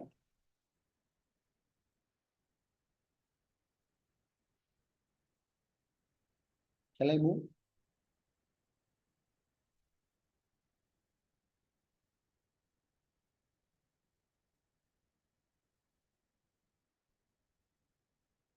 Sri Lankan students, are you comfortable with this explanations? What I'm doing now from the from 1 o'clock, that means today I'm focusing on the standards. Are you comfortable the way that I'm doing? Because I have a doubt because I have a pattern when I'm teaching. If I do theory, those kids are very comfortable when I'm doing a revision. My question, what I'm doing now, are you comfortable? Because patterns change. The way that I do now, the way the theory happened may be different, right? Are you comfortable with the way that I'm doing now? Is it adaptable? Is it fine for you all?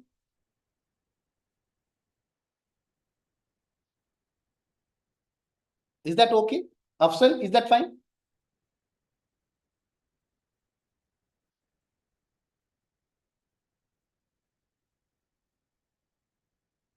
Other students?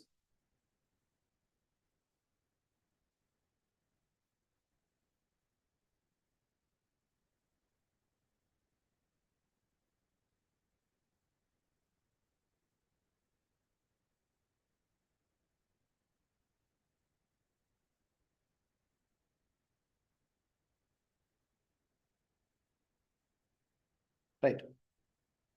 Now, let's move to the last, the standard. ISA 450. What is ISA 450, students? What is ISA 450?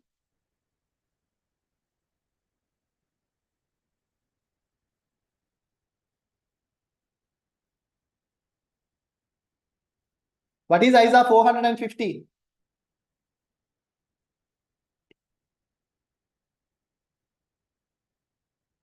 Misstatements. There was a technical article over misstatements. Please go through with it. Okay.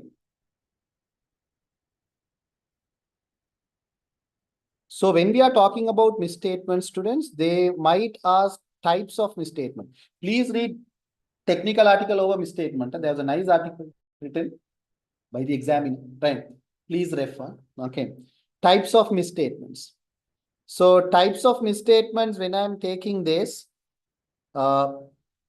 factual misstatements,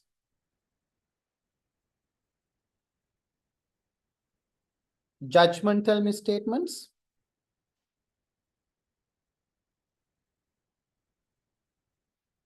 projected misstatements. Factual misstatements, judgmental misstatements, and projected misstatements. And also final review procedures. Final review procedures. You should know as auditor, what are the finalization procedures that we do? What are the finalization procedures that we do before provide opinion? Before providing opinion, what are the finalization procedures that we should do? Right, copy this.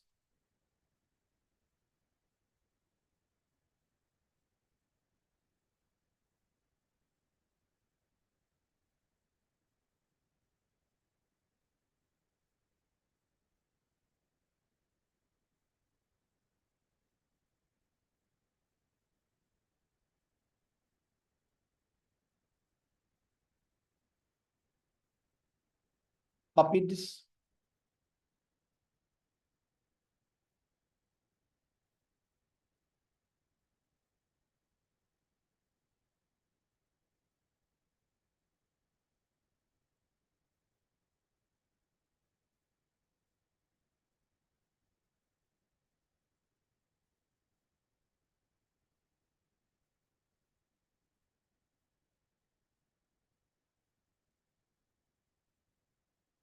Okay.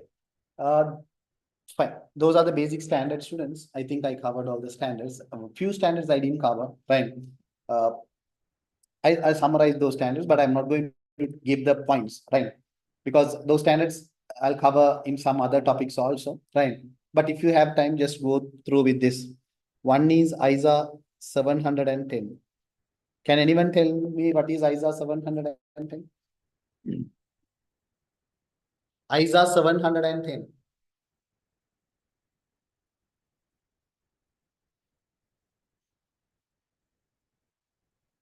ISA 710.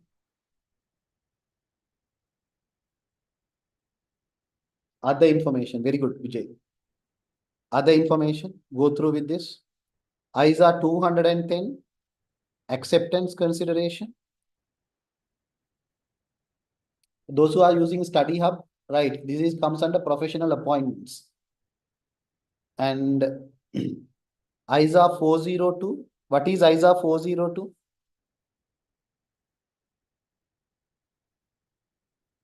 What is ISA 402? Indian students, you should respond. Try. It is service organization. Type 1 report, type 2 reports. Service organization. Next one is ISA 530. What is ISA 530? What is ISA 530?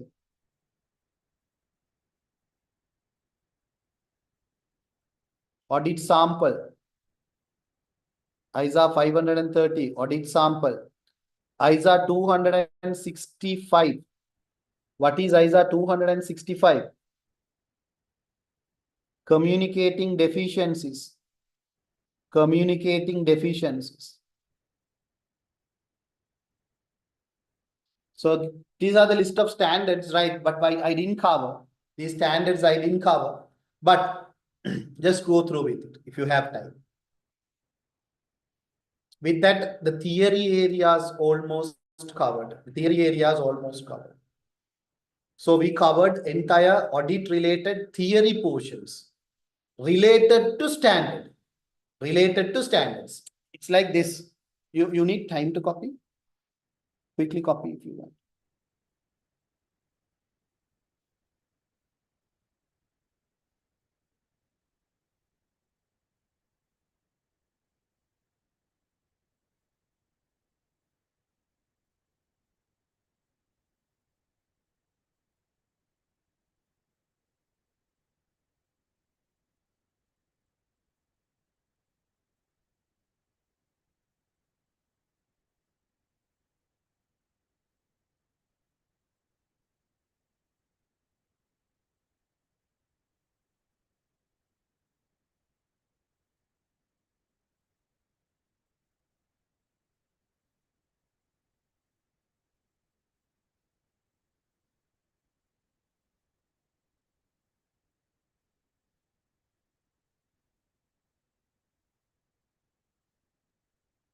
Okay, now students,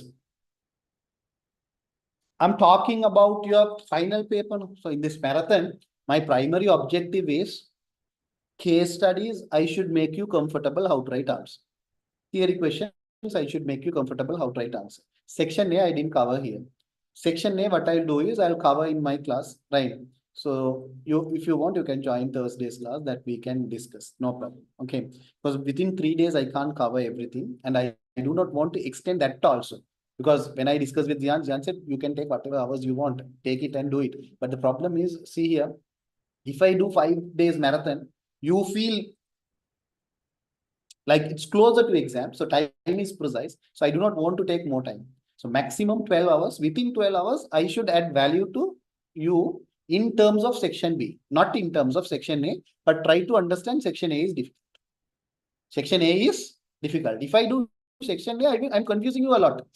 Right. Therefore, section A will do it slowly. Right. Section B only my target. So section B, if I take, I divide this section B into two. One is case study. One is case study. Right? Two is theory. Case study students, audit risk. Yesterday we discussed. Case study yesterday we discussed. Audit risk. 20 marks. Case study ethics. That we will discuss today. That is maximum 10 to 15 marks. Case study test of control. Maximum 15 marks. Case study substantive procedures. We'll discuss tomorrow. I can say it's go up to 20 marks maximum. Case study reporting. If time permits, I'll do today. Otherwise, I'll do tomorrow, 6 marks. This marks is confirmed marks. 20 plus 30, 30 plus 15, 45, 45, 50, 70. Almost 71 marks for case study. Right. Right. It does not mean all these questions or all these marks are confirmed. It might vary, but maximum, right? This is how it's arranged case studies. So when you are studying, tomorrow I'll tell you study plan. Case study is one side. That is significant portion. In your total 100 marks, I can say this area covers 80%. Now don't ask, sir, section A, 30 marks is there, no. I'm taking section A also include these areas. If I take ethics, ethics is section A only. Right. So 80% weight is there for case studies. Because section A is also case study. 80% weight. 20% weight is there for theory. Theory, again, I divided into two. One is ACCA. That is what we discussed today. That is what we discussed today. There is a 90% chance of the remaining 20% tested through ACCAs. Tested through ACCAs. Non-ACCA, 5% chance is there. Non-ACCA, 5% chance, theory area. Students, understood what I said? If you are really lucky, this percentage 20 become 30. Very rare. But if you get that Majority of the theory questions are what? ACCA based questions. Majority of the theory questions are what? ACCA based questions. Don't forget that. Now students, let's discuss non-standard theory area. Non-standard theory area in your syllabus. Number one, assurance elements. Assurance elements. Did you study assurance engagement? Assurance elements. That is matter. Number two, external audit. External audit, benefits of external audit, limitation of external audit, scope of external audit, objective of external audit. Number three, rights and duties. Rights and duties of external auditor. Number four, ACCA regulation. Number five, internal audit. If I take internal audit students, limitations of internal audit, assignments or roles of internal audit, outsourcing internal audit. Internal audit outsource. Their benefit, its limitation. Benefit and limitation. Internal audit. Right? Next one, internal control. Next one, internal control. Internal controls, if you take elements, that is we call COSO model internal control, elements of internal control, and also documentation, internal control documentation. Internal control documentation, if you take ICQ, if you take ICEQ, if you take flow chart, if you take narrative notes, right? And IT controls. IT controls. IT controls, if you take general control, application control, general control, application control, how to test general controls and IT controls. IT controls means the procedure is computer assisted audit technique. Computer assisted audit technique is the procedure that we use to test IT controls. And digitalization,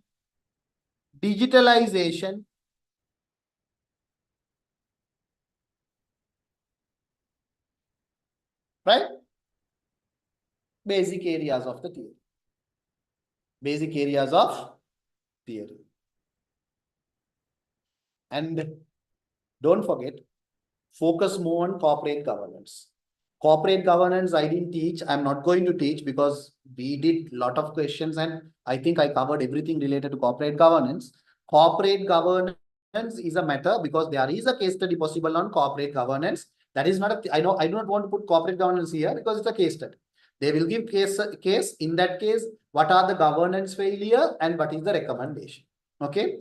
So please copy this and focus this area also. For this, what I'll do is, did I share chart notes with you all students? Chart notes, summarize chart notes.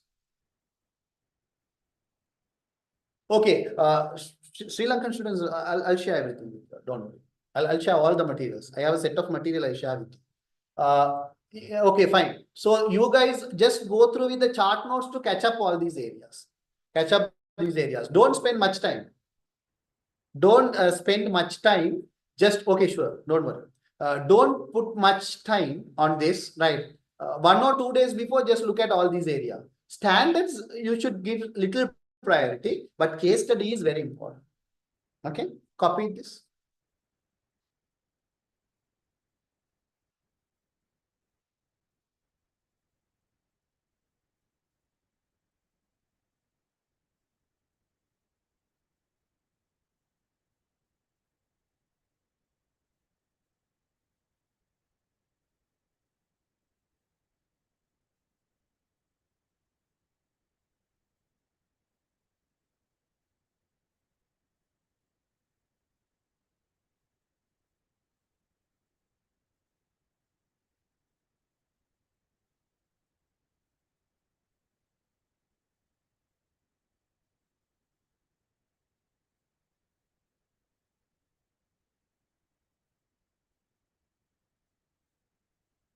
Copy this.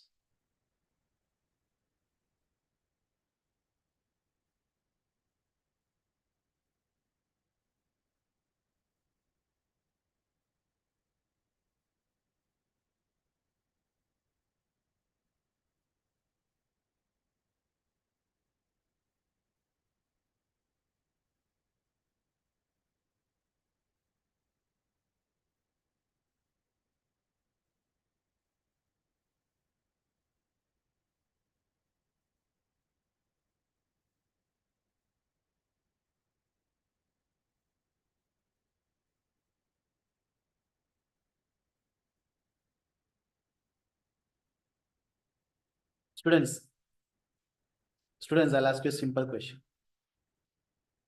Now, after this, are you comfortable with this portion? Are you comfortable with this portion? And are you comfortable with this portion? Are you comfortable with this portion? Now, I am going to focus on this today. Balance we'll discuss tomorrow. Balance we'll discuss tomorrow. And please do your pre-mock. Please do your pre-mock. And also, we'll see. I have few questions on ethics that we can discuss in later classes. Right. So till end of this month, we are meeting. So no problem. Right. Okay. So now let's go for ethics portion. Let's go for ethics portion. One disclaimer. I am not teaching ethics. I am teaching how ethics can be tested this time in your exam. See the words, how ethics can be tested this time in your exam. You understood what I'm telling? Therefore, that is the perspective. Don't expect me to teach ethics completely. It's a very huge area. It is very huge area. But I'll tell you how ethics can be covered this time in your paper. Okay? Right. Now, heading ethics. Heading ethics. This topic can be tested either in section A. If it is tested in section A, read it very carefully. Read it very carefully. Right. It's not that easy. Read it very carefully. It is not that easy. Or it can be tested in section B. If it is tested in section A, students, the case study covers threats, ISA 210, governance, corporate governance,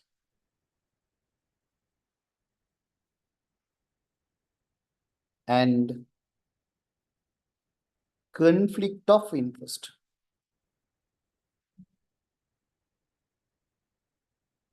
All these things can be covered by the case study. Based on that, 5 multiple choice questions will be tested. Each question carries 2 marks. Total, you will get 10 marks. Total, you will get 10 marks. Is that clear? But try to understand one thing. These threats are very detailed threats. It can be gift and hospitality. It can be fee dependency. It can be contingency fee. It can be lowballing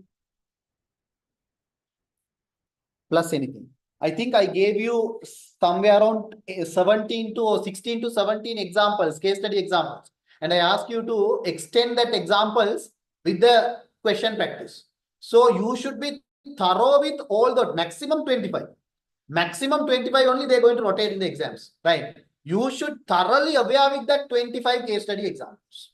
Like gift and hospitality, fee dependency, contingency fee, low bowling, and goods and services, loan provision, share capital, tax returns submitted, tax financial statements prepared, internal audit, other services. You understood what I'm telling? And outstanding fee, right? Tax planning, tax advisory, valuation service, temporary recruitment. So all these are examples. You should be aware with all these examples. Then only you can get a clear idea about this case study to find the answers.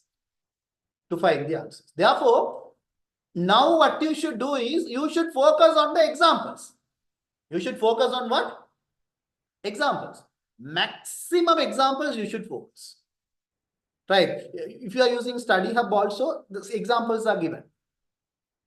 But it's too detailed.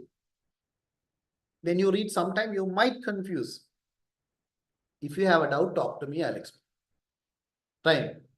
But material we discussed, right? I gave written notes, right, for you all, right? So in that I summarized everything. That is enough. That is enough. So please go through with the examples. If you are focusing on section and try to understand, section A ethics questions are very difficult. Section A ethics questions are very difficult. Therefore, when you get ethics in section A, read it carefully. Read it carefully. In a section A questions, should, must, maybe, might be, right? All these words are important. All these words are important. Right. Therefore, please focus on that also. Copy this. Copy this.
This time there is a high chance ethics can be tested in section A. If it is not tested in section A, some people, yes, it is section A. Some students, if it is not tested in section A, definitely it is tested in section B along with audit risk or along with corporate governance. Can be tested along with audit risk or along with corporate governance, right? Section B, I'll tell you how it can be tested and what are the verbs and how to approach. Everything we'll discuss. First, copy section A.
Right. Right. There was a question. Sir, when we are doing exam, okay,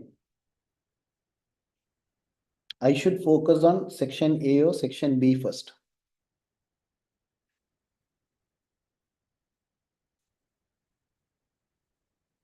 I think the same question someone asked in India also.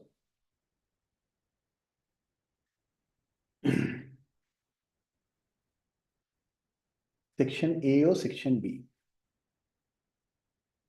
It depends on person to person, that I can say. Some students are like, normally my class students, I train them in a way that each and every chapter when I finished, I complete all the past paper questions and I gave examinable questions and I asked them to do a work, prepare schedule, put all the audit risk and the response. So after some time, like when I'm doing chapter 12, first 11 chapters already they prepared. So if you prepared well, and if you comfortable with audit risk, if you comfortable with ethics, to be frank, how many of you all in this class, I'm very much comfortable with ethics. How many of you are very much comfortable with ethics? How much very much comfortable with risk? So I'm very comfortable with risk. I'm very comfortable with ethics. I'm very much comfortable with test of controls. But no one will tell substantive procedure. It's a separate story, right? But what I'm telling is risk, ethics, test of controls, repeatedly you are doing. Repeatedly you are doing. And when you read, you feel like, okay, I know this, I know this, I know this. If you reach to that level, better to start with section B because you're going to save more time. Because you're going to save more time. Because if you are comfortable with predetermined things, right? If I'm doing simple word, right? If I'm doing risk, when I'm reading case study, while I'm reading, I know what is the risk. If I'm doing test of control, when I'm reading the question, while I'm reading, I know what is the problem. When I'm reading ethics, while I'm reading, I know what is the problem. Reason is, this is my like 64th time I am reading all these things. So if the 64th batch means the same question, same answers, same content, I'm repeatedly speaking. And I familiarize with myself to certain level, that is optimum level, where I can able to figure out the question, which year, what is the paragraph, what is the line, what is the answer, what is the exact, everything. If I reach that level, for me to complete section B, 1 hour is enough. In your paper, to complete a fresh paper, section B, to complete that 70 marks, 1 hour is enough. Nothing to think. Everything, just I'm writing the answer because I know. All are from some past paper case studies. Everything I will write within 1 hour. If I am doing now exam, I'm very comfortable with section B. Because section A, I have to think. Now itself, even if I take myself, I can't score full marks on section A. Because section A is more tricky than section B. Because section B is predetermined and I'm comfortable with it. If I prepared well, nothing to think. I'm not expecting you to complete section B within 1 hour. You can't. But you can complete at least within 2 hours. That is enough. If you practice.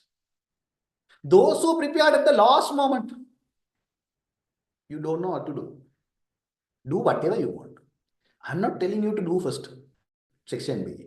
If you prepared enough, and when you're reading a case study, you figure out, okay, these are repeated points. For example, if I take audit risk, when I'm reading a question, case study, those case studies are repeated. I can tell you simply, okay, this example tested in 2015, 2016, 2008, 2009, 2012 past papers. Second example, when I read, I can clearly tell you this is past papers, it is tested. That level I practiced because I have to do, because or FR paper means I ask you to do, but audit Question also I should do, answer also I should do. So repeatedly for 64 times I am doing again the same thing. Now I know what to do. So I am very comfortable with it. I am 100% comfortable. But if I am do section A, I can't score 100 marks. So I can't do 100%. That is 30 marks. So it depends to what extent you prepared. If you well prepared, go with section B. If you feel like, okay, if I'm not prepared well, section B is confusing me a lot. It takes more time to read, because reading, planning, and writing, all three steps, if you are spending more time, section A should first. When you prepared well, reading takes some time. Planning and writing don't take time. Immediately you will write. Simple. If that is the case, section B is the first. Is my answer understood? This is the reply that I can give it to you. It depends on you, because I don't know to what extent you prepared. From my side, I gave 90%. I'm expecting from your side 10%. If that 10% you put, only you can pass. If you didn't put that contribution, and if you are not comfortable with the case studies, then don't do section B, go with section E. Right? Is that clear?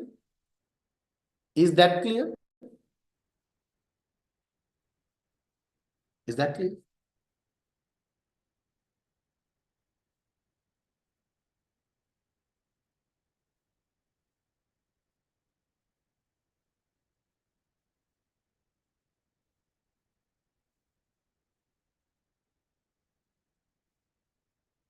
Fine. Now I'll move to very important portion, section B of ethics. Suppose if it is not tested for 10 marks section A, it might be tested for section B. Might be tested for section B. Section B, if it is tested.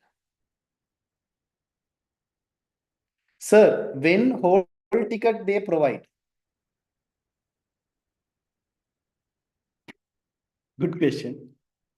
I know audit, but I don't know ACCA. Nine. Probably 1 week, prior to 1 week, they might send. Right, 1 or 2 weeks they might send. Okay. So probably within this week or next week you will get. Okay.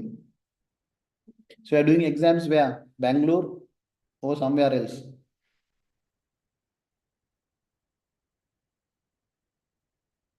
Are you doing exam in Chennai? Okay, fine. So probably this week you will get. Or else you can, I think you can download the whole ticket from your my ACCA. Am I correct? Normally you can download from your account. Can, right? No. Yeah, you can. Mr. Suren, this is your first time paper. Okay, fine. We can download from your profile. Don't worry. Just check, log in and see whether it's received or not. I think you can, yes.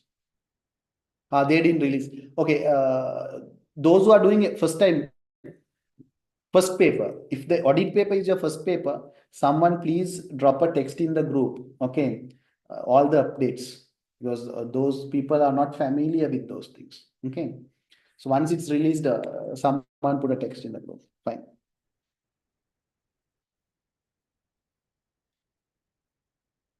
How you can do audit as a first paper? Sri Lanka, yes. Sri Lanka and India is different story. Don't compare, right? India, the method is different. So they can start any subjects, right?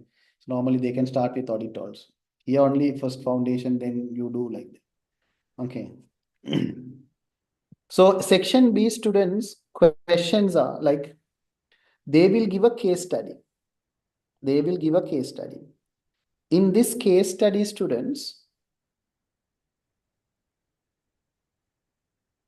threats included, non-compliance included.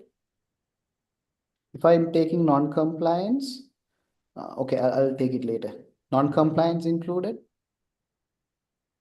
conflict of interest included, same. Conflict of interest included, confidentiality included. I'm giving 100%, sometimes it might be tested less than this. Only threats can be also given in the case study. Okay. From this is your case study. This is how your case study is prepared. From the students, questions are possible three ways. One is ethical threats and safeguards. Ethical threats and safeguards. That is what you guys might practice a lot. Ethical threats. How many of you all practice this type of questions? Ethical threats and safeguards. How many of you all practice this type of question? Ethical threats and safeguards. Both practice. Yes, yes, I did in the class. Correct. Sri Lankan students, did you practice ethical threats and safeguards questions? Case study, ethical threat and safeguards. That is one verb. That is one verb. Okay. I did, sir. Pranish, you did it. I did in the class. Okay. Ethical threats and the safeguard. That is one verb. Try to understand the verbs. Huh? Okay. Second one. What is the second verb, students? Pranish, what is the second verb? In ethics questions, what is the second question verb? Very good. Ethical risk. Ethical risk or ethical issues. Ethical risk or ethical issues and safeguards. How many of you all practice this type of question? 2013 June past paper, 2017 June past paper, both past papers, they tested ethical issues. They tested ethical issues, right? And recent past papers in section A MCQs, there is a common criticism. Sir, we don't have sufficient questions to practice ethics. Reason, after 2018, most of the ethical issues or ethical related questions are put on section A. So section A type of questions are not available. It's question bank, so it is not publicly available. That is the reason we have less ethics question. But I gave as much as, if you won't let me know, I'll give something else also, some other questions also. So the verb is ethical threat, first one. The second one is ethical risk. Both are not same. I'll explain the difference. Suppose if you get a verb ethical threat, it would be easy for you to write the answer. Ethical issue or ethical risk means what you should focus. That also I'll tell you, right? Third one is theory questions. In ethics, there are theory questions possible. I'll tell you what are the theory questions. Number one is confidentiality. They might ask, what is confidentiality? Which situation confidential information can be disclosed to third party, required by law, permitted by law, and protect public interest? Second one, they might ask you about conflict of interest. What is conflict of interest? Accepting competing client is known as conflict of interest. Accepting competing client is known as conflict of interest. And when we are talking about conflict of interest, risk assessment comes under which type of risk assessment comes under audit risk. That is audit risk. Yesterday we discussed, Pranish. Okay. So conflict of interest is accepting competing clients. Conflict of interest is creating an ethical issue. But the problem is you can't avoid, therefore, with sufficient safeguards and the procedures given by International Ethical Standard Board, you can go with conflict of interest, no problem. So what is the procedures given by International Ethical Standard Board over conflict of interest? The first thing, you should use separate teams. Second thing, you should sign a confidentiality agreement between audit firm and the audit team. Third one, there should be a physical separation and there should not be a movement between the documents between both audit teams. Fourth one, engagement quality control review should be performed over the work performed by individual teams. All of doing all these things before, you should talk to the client, existing client, inform them there is a competing client approached us and we're going to proceed with them, and you should take their permission also, right? So all these are the conflict of interest and it's a procedure. So conflict of interest and its procedures are matters. when it comes to theory questions on ethics. Third one is acceptance consideration. Acceptance consideration. So acceptance consideration, when we are talking about acceptance consideration, students, under acceptance consideration, yes, ISA 210 speaks about acceptance consideration. Before accepting a new client, what sort of information, what sort of factors we need to consider? Number one is money laundering. Number two is basis for audit fee. Number three is independence of management, integrity of management, money laundering. All these matters, resources, precondition, professional clearance, all these matters you should look at. So acceptance consideration comes under ISA 210. Next one is engagement letter.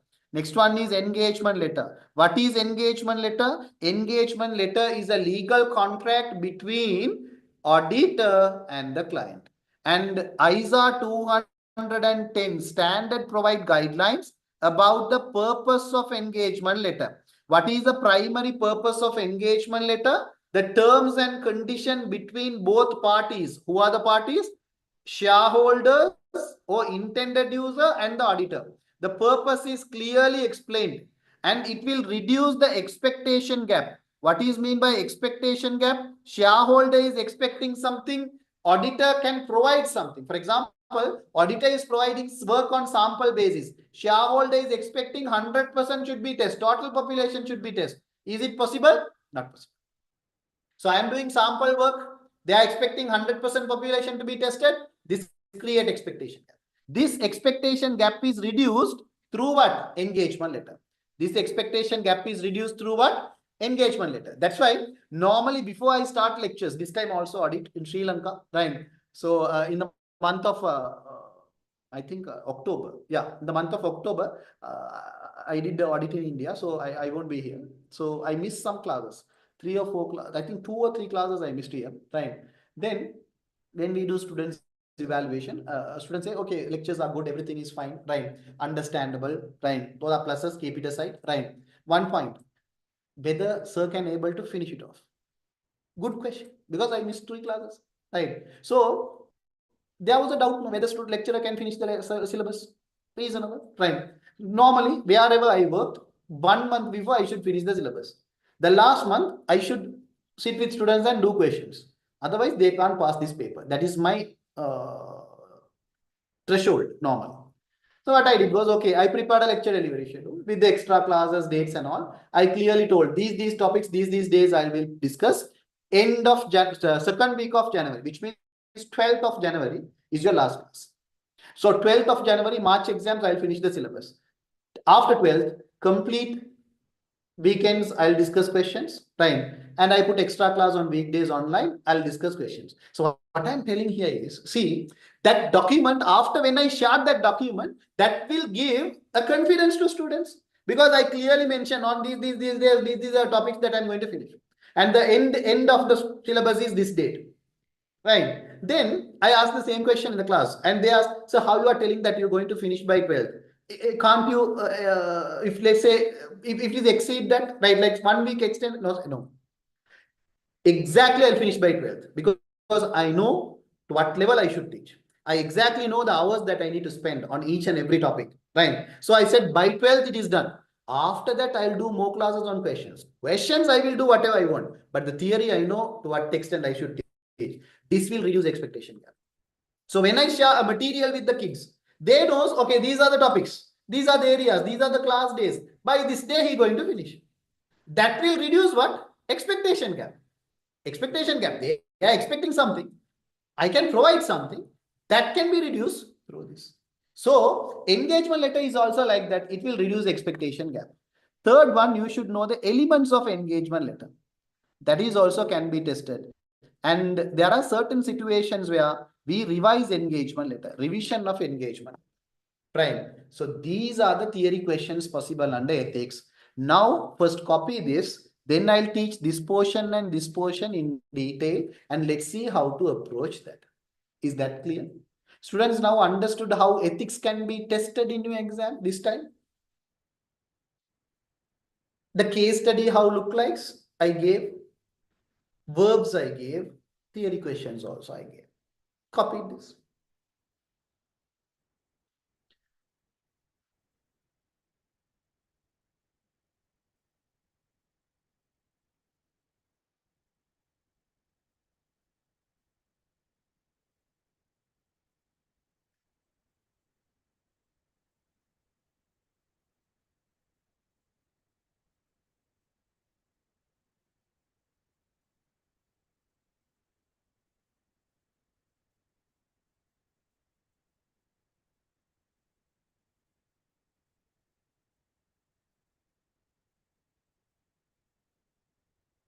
Students, if you have any doubts over ethics, please ask. I'll respond, but I'll do these two questions. Don't worry, right?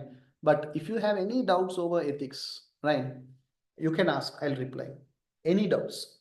Try to use this time, to utilize this time to rectify your doubts. Okay. And as I said, again, we are meeting Thursday. No, tomorrow also we are meeting at Marathon, right? But normal class section A questions that I'm discussing when this Thursday, right? So Sri Lanka students also, if you want, you can join. It is online. I won't come here, right? So it is online session. So I'll share the link. If you wish, you can join. No problem. On that day, I'm going to discuss section A questions. Quickly copy this.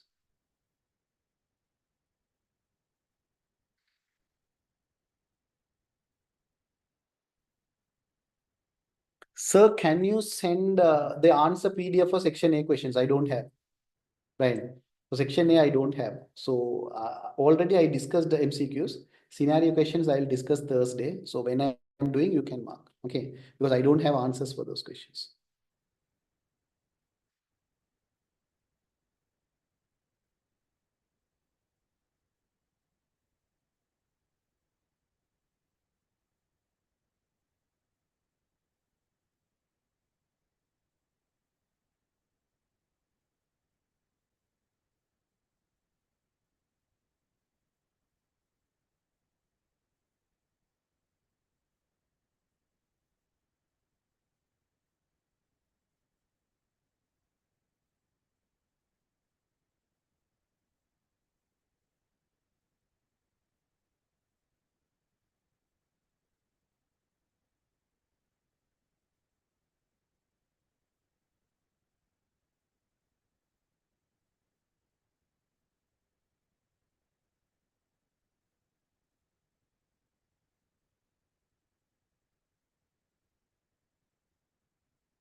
Sorry.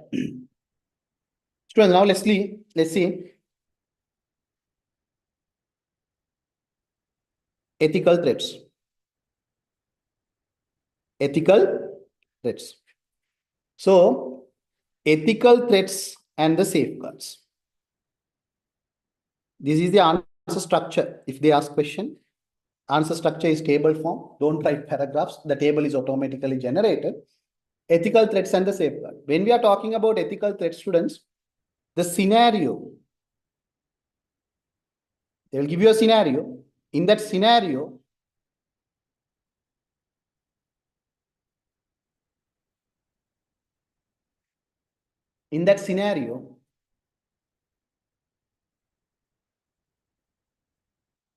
audit firm side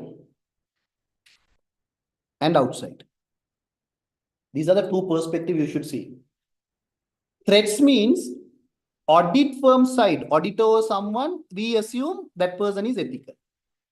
How to measure whether an individual is ethical or not? How to measure an individual is ethical or not? If I ask you a question whether you are ethical or not, how are you going to tell I am ethical, I am not ethical? How? What is the basis that you use to measure whether you are an ethical person or not? How you decide yourself whether you are ethical or not? Simple code of ethics. Code of ethics means what? It's a rule.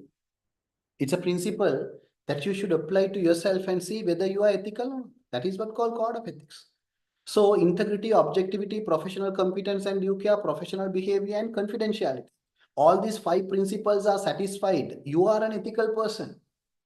All these 5 principles are satisfied. You are an ethical person. So when they ask ethical threats, assuming auditor is an ethical person, but auditor dealing with different parties, finance director, someone else, who client, right? Those people are not ethical. Those people are not ethical. That is what called threats. So this you should understand first. So when the question verb is ethical threats and the safeguard, keep auditor side always ethical. Other side, unethical practices are coming. Unethical practices are. So when this scenario question verb is ethical threat, the scenario includes self-interest. Scenario includes self-review. Scenario include familiarity. Scenario include advocacy. Scenario includes intimidation.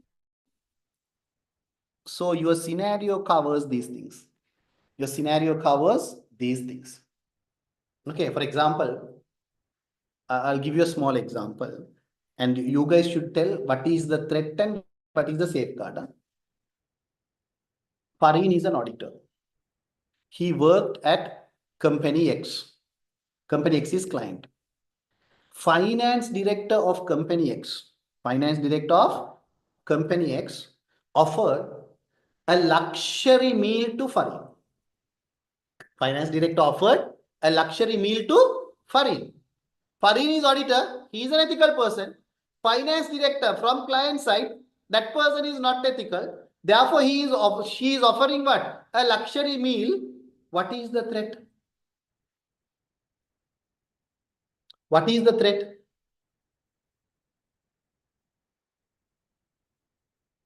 Self-interest threat. It is gift and hospitality.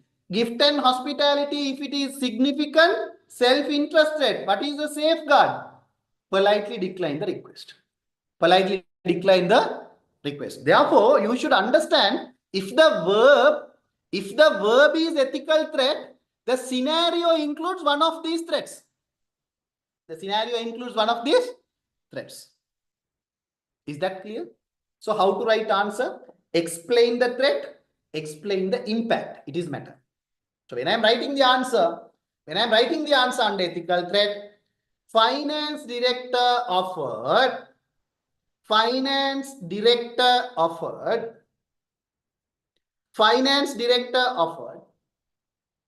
luxury meal to Fareen.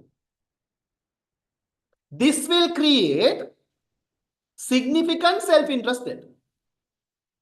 This will create self-interest threat. Why I am telling it is significant? See my word, significant self-interest.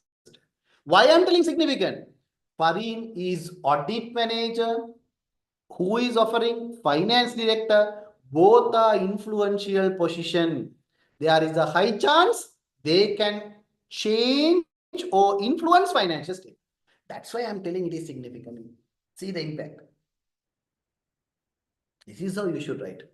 Then the safeguard is what? Politely decline the request to protect your independence.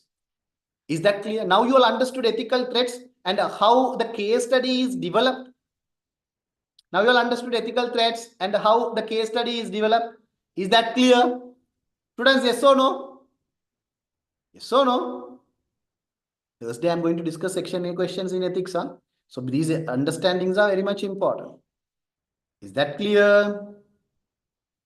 Understood.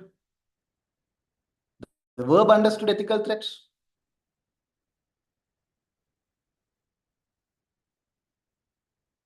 Am I?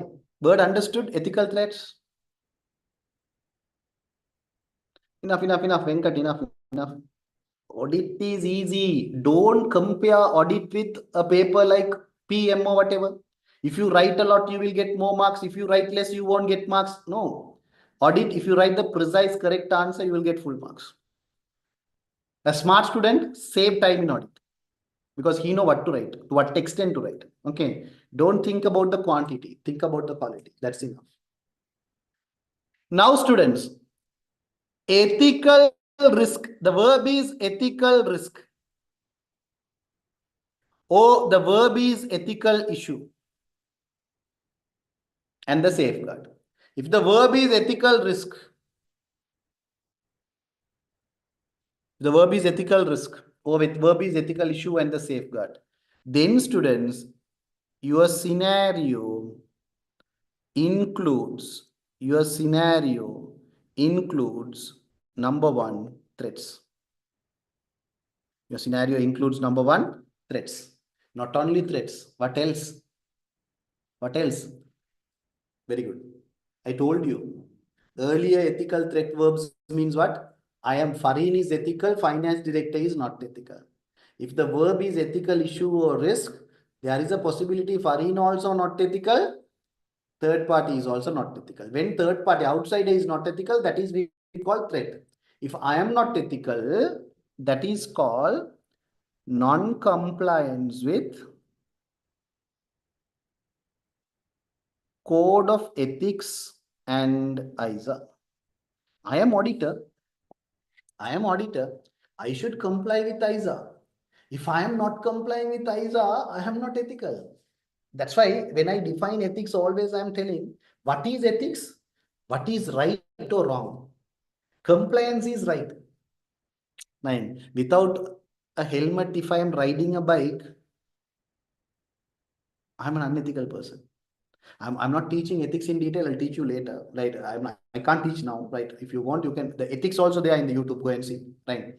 So what I'm simply telling is, when someone is not following rules, when someone is not respecting code of ethics, that person is not ethical. If you have an integrity problem, if you have an objectivity problem, you are not ethical. Therefore, the case study includes, the scenario includes threats, scenario includes non-compliance with code of ethics, scenario includes non-compliance with ACCA. Scenario includes threat, scenario includes non-compliance with code of ethics, scenario includes non-compliance with ACCA. Is that clear? Now I'll give you an example. See, threats you all know. So I'm not writing threats here. I'll give you one example where non-compliance with ACCA. Okay. See here. Amal firm. It's a firm, okay? Accept new audit client,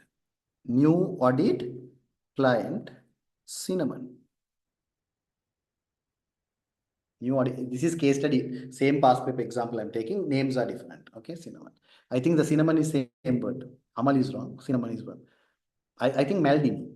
Nine. It is 2013. Maldini's question. Go to if you want to find out that question, just type in Google Maldini ACCA Audit and Assurance question and the answers.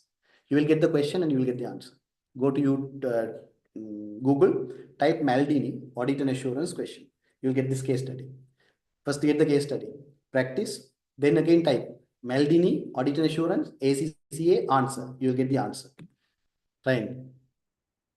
Later do it. Now I'll tell you. Same. Maldini is the client name. Cinnamon is the last paragraph. In that particular case study, this example is there at the last paragraph. Last two lines. Okay. Our firm accept new audit client Cinnamon due to time pressure. Firm decided not to contact previous auditor. This is the exact example in that case study. Okay, exactly. If you couldn't find, let me know, I'll share. Okay, it's there in the Google. And see, Amal is a firm, they accept new audit client. Here, I told you non-compliance with code of ethics is also ethical problem. Non-compliance with ISA also ethical problem. You all know ISA 210 is a standard. Venkat, you are smart, I know. Now I am explaining to Sri Lankan students. Okay, good. When we are talking about ISA 210 that provide guidelines, before we are accepting a client, what we should do? According to ISA 210, acceptance consideration, before we accept a new audit client, I should do professional clearance. I should do what? Professional clearance. What is professional clearance means? The previous auditor legitimately resigned, previous auditor legitimately removed. Previous auditor legitimately resigned, previous auditor legitimately removed. That you should ensure. For that, you should contact outgoing auditor.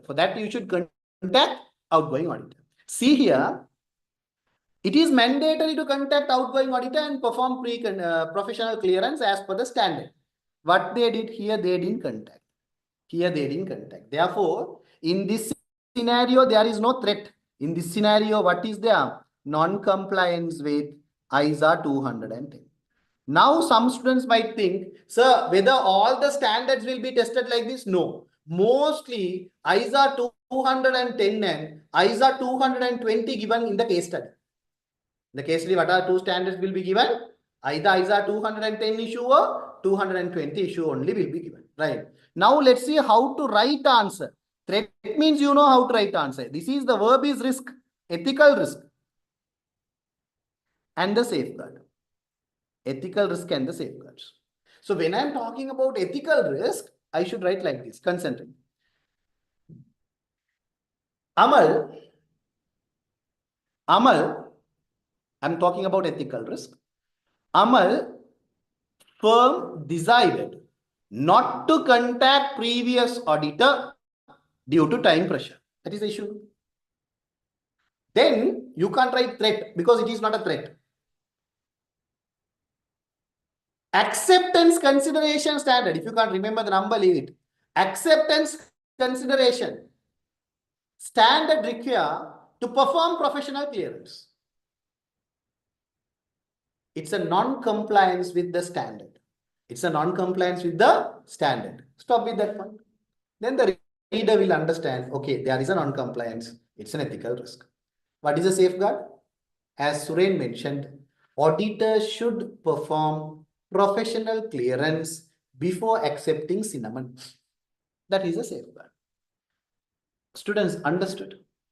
Now you all understood the verb ethical risk and how to write answer if you get an ethical risk verb. Is that clear, students? Students understood? Sri Lankan students understood? Afsal understood? Inshifa, is it clear?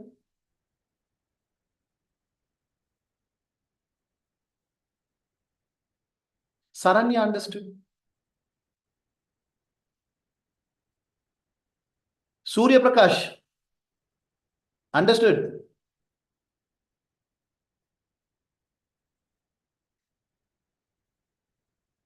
Right. Fine. Therefore, these are the two verbs possible under ethics. If you look at this flow chart, and if you prepared for this, definitely 10 to 15 marks you can easily score. Definitely 10 to 15 marks you can easily score. Okay. Right. Now, we covered this, we covered this, we covered this. These three areas are pending. We'll discuss tomorrow. Right. Studying audit for 5 hours difficult, right? Okay. So we started at 5:01 and now it's almost 5:25. If I start reporting, it won't work. Okay. So let's discuss these three tomorrow because 6 o'clock I have another lecture. Okay, fine. Is it productive? The session is productive, second day. How you feel? Is that fine?